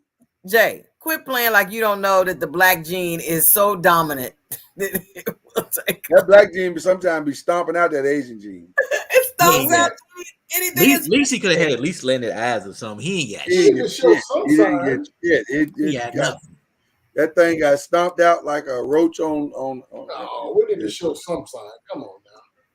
Maybe it's the hair. Maybe it's his hair. Maybe his hair is Asian. Nope. You know they got that good hair. But you can't say ho. That black dominant gene mess with the hair too. Ask me, all 5 of my nieces be struggling. Can you imagine after a game and you lose to him? He done crossed you over. You gotta go back and tell people you lost the whole you fat. Yeah, you lost the game. The whole you fat. I don't like You that whole. I don't like the way y'all saying that. That's the man's name. Why would we? Why are you? Jay keeps saying, Even the commentator, sir, because that is the man's name. The man's name is Ho You Fat. Oh my gosh. Even the Ho You Fat. His daddy call him Ho You Fat. Oh my God, stop it. And the commentator that called the basketball game apologized when he said the name. He's like, yes, this is this man's name. That's His the last man's name. is Ho Ho You You Fat. Fat. And they put it on the screen and it's spelled exactly like that. So I'm sorry, but y'all might have an issue with it, but he's proud of his name. He's proud of his heritage. It's a proud Ho You Fatten. They run the eastern seaboard of French Guyana. They're shipping, all the shipping, they run all that. So Ho You Fat got some money. I can't do it. The Ho You Fat family, I mean, not just the one Ho You Fat. Stop it. The whole Ho You Fat family. Just having entirely too much fun. No, I'm just telling you what it is, Mama. We heard you. We heard you. You just keep on saying it over and over. I'm explaining to Jay because he wasn't here when I explained it earlier. He didn't know about the Ho You Fat. He didn't know. No. Now he does. My question is, what black woman gonna marry a nigga with a name Ho You Fat as his last name? Well, if he got as much money as I think he do, a lot. No, a lot of women that would be Mrs. Ho You Fat. I'm gonna have to keep my name. I'm gonna have to keep my dad in them name. I ain't gonna be able to. Bernice Jenkins Ho You Fat. Vanessa Ho You Fat. Vanessa Ho You Fat. Listen, if the money's right, Shaquita Ho You Fat. You try to tell me if the Ho You Fat family is worth $1 billion, a sister gonna take issue with that? She would be a proud Ho You Fat. I don't know if she take issue with the billion, but I'm telling you, she said, "Listen, I need to keep my dad in them name. What you can't do to me is have me going around for the rest of my life telling everybody my name is Ho You Fat." What if that's a deal breaker? What if it's like I can't marry a woman because African men are very prideful men. So what if that's a deal breaker? He say, "Listen, unless you can take the Ho You Fat name and wear it proudly, we can't be together." Oh my gosh. Take on this Ho You Fatness and wear it with pride. I don't see where he's married because I'm pretty sure don't nobody want. He's not married yet, but one day he will find a beautiful bride and take her as his own. He'll be Mr. Ho You Fat. He don't look 25, so I don't. Oh no, he's not young. He's 30. I think he's 32 or 34, something like that. Okay. And the only reason we know about him is because he played a G League team. His team played a G League team in the exhibition game. Mm-hmm. That's the only reason we were brought into the Ho You Fat world. He's not in America. No. He's still. I think, but if he's smart, he gonna take this opportunity because he's trending. Ho You Fat is trending, so he should take that opportunity and go brand himself to every hood in America. And be, put out Ho You Fat jerseys. I'd buy one. Yes, no, you wouldn't. I would proudly wear a Ho You Fat. Stop playing. I would walk around town with my Ho You Fat jersey. No, you would not. Repping that dude, be like, listen. No, brother. You can rep him without repping his last name. Mama, no, I'm not afraid. I ain't asked you to be afraid, but your daughters will be trying to figure out what is the problem. No, they wouldn't, because they love Asian culture. That is that man's name. That is his name. And that is his name, Mama Noise. That is his God-given name. I can't. Thank you. Okay. God bless you and good night.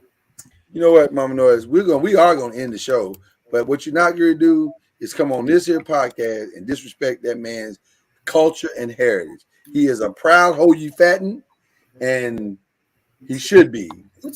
Lord has blessed the family mightily. His grandmama was Ho You Fat. His grandmama. Oh, get out of town. Tradition, Mama Noise. It's tradition. Long line of fat hoes. Look. Y'all have a good night. We'll see you. We're talking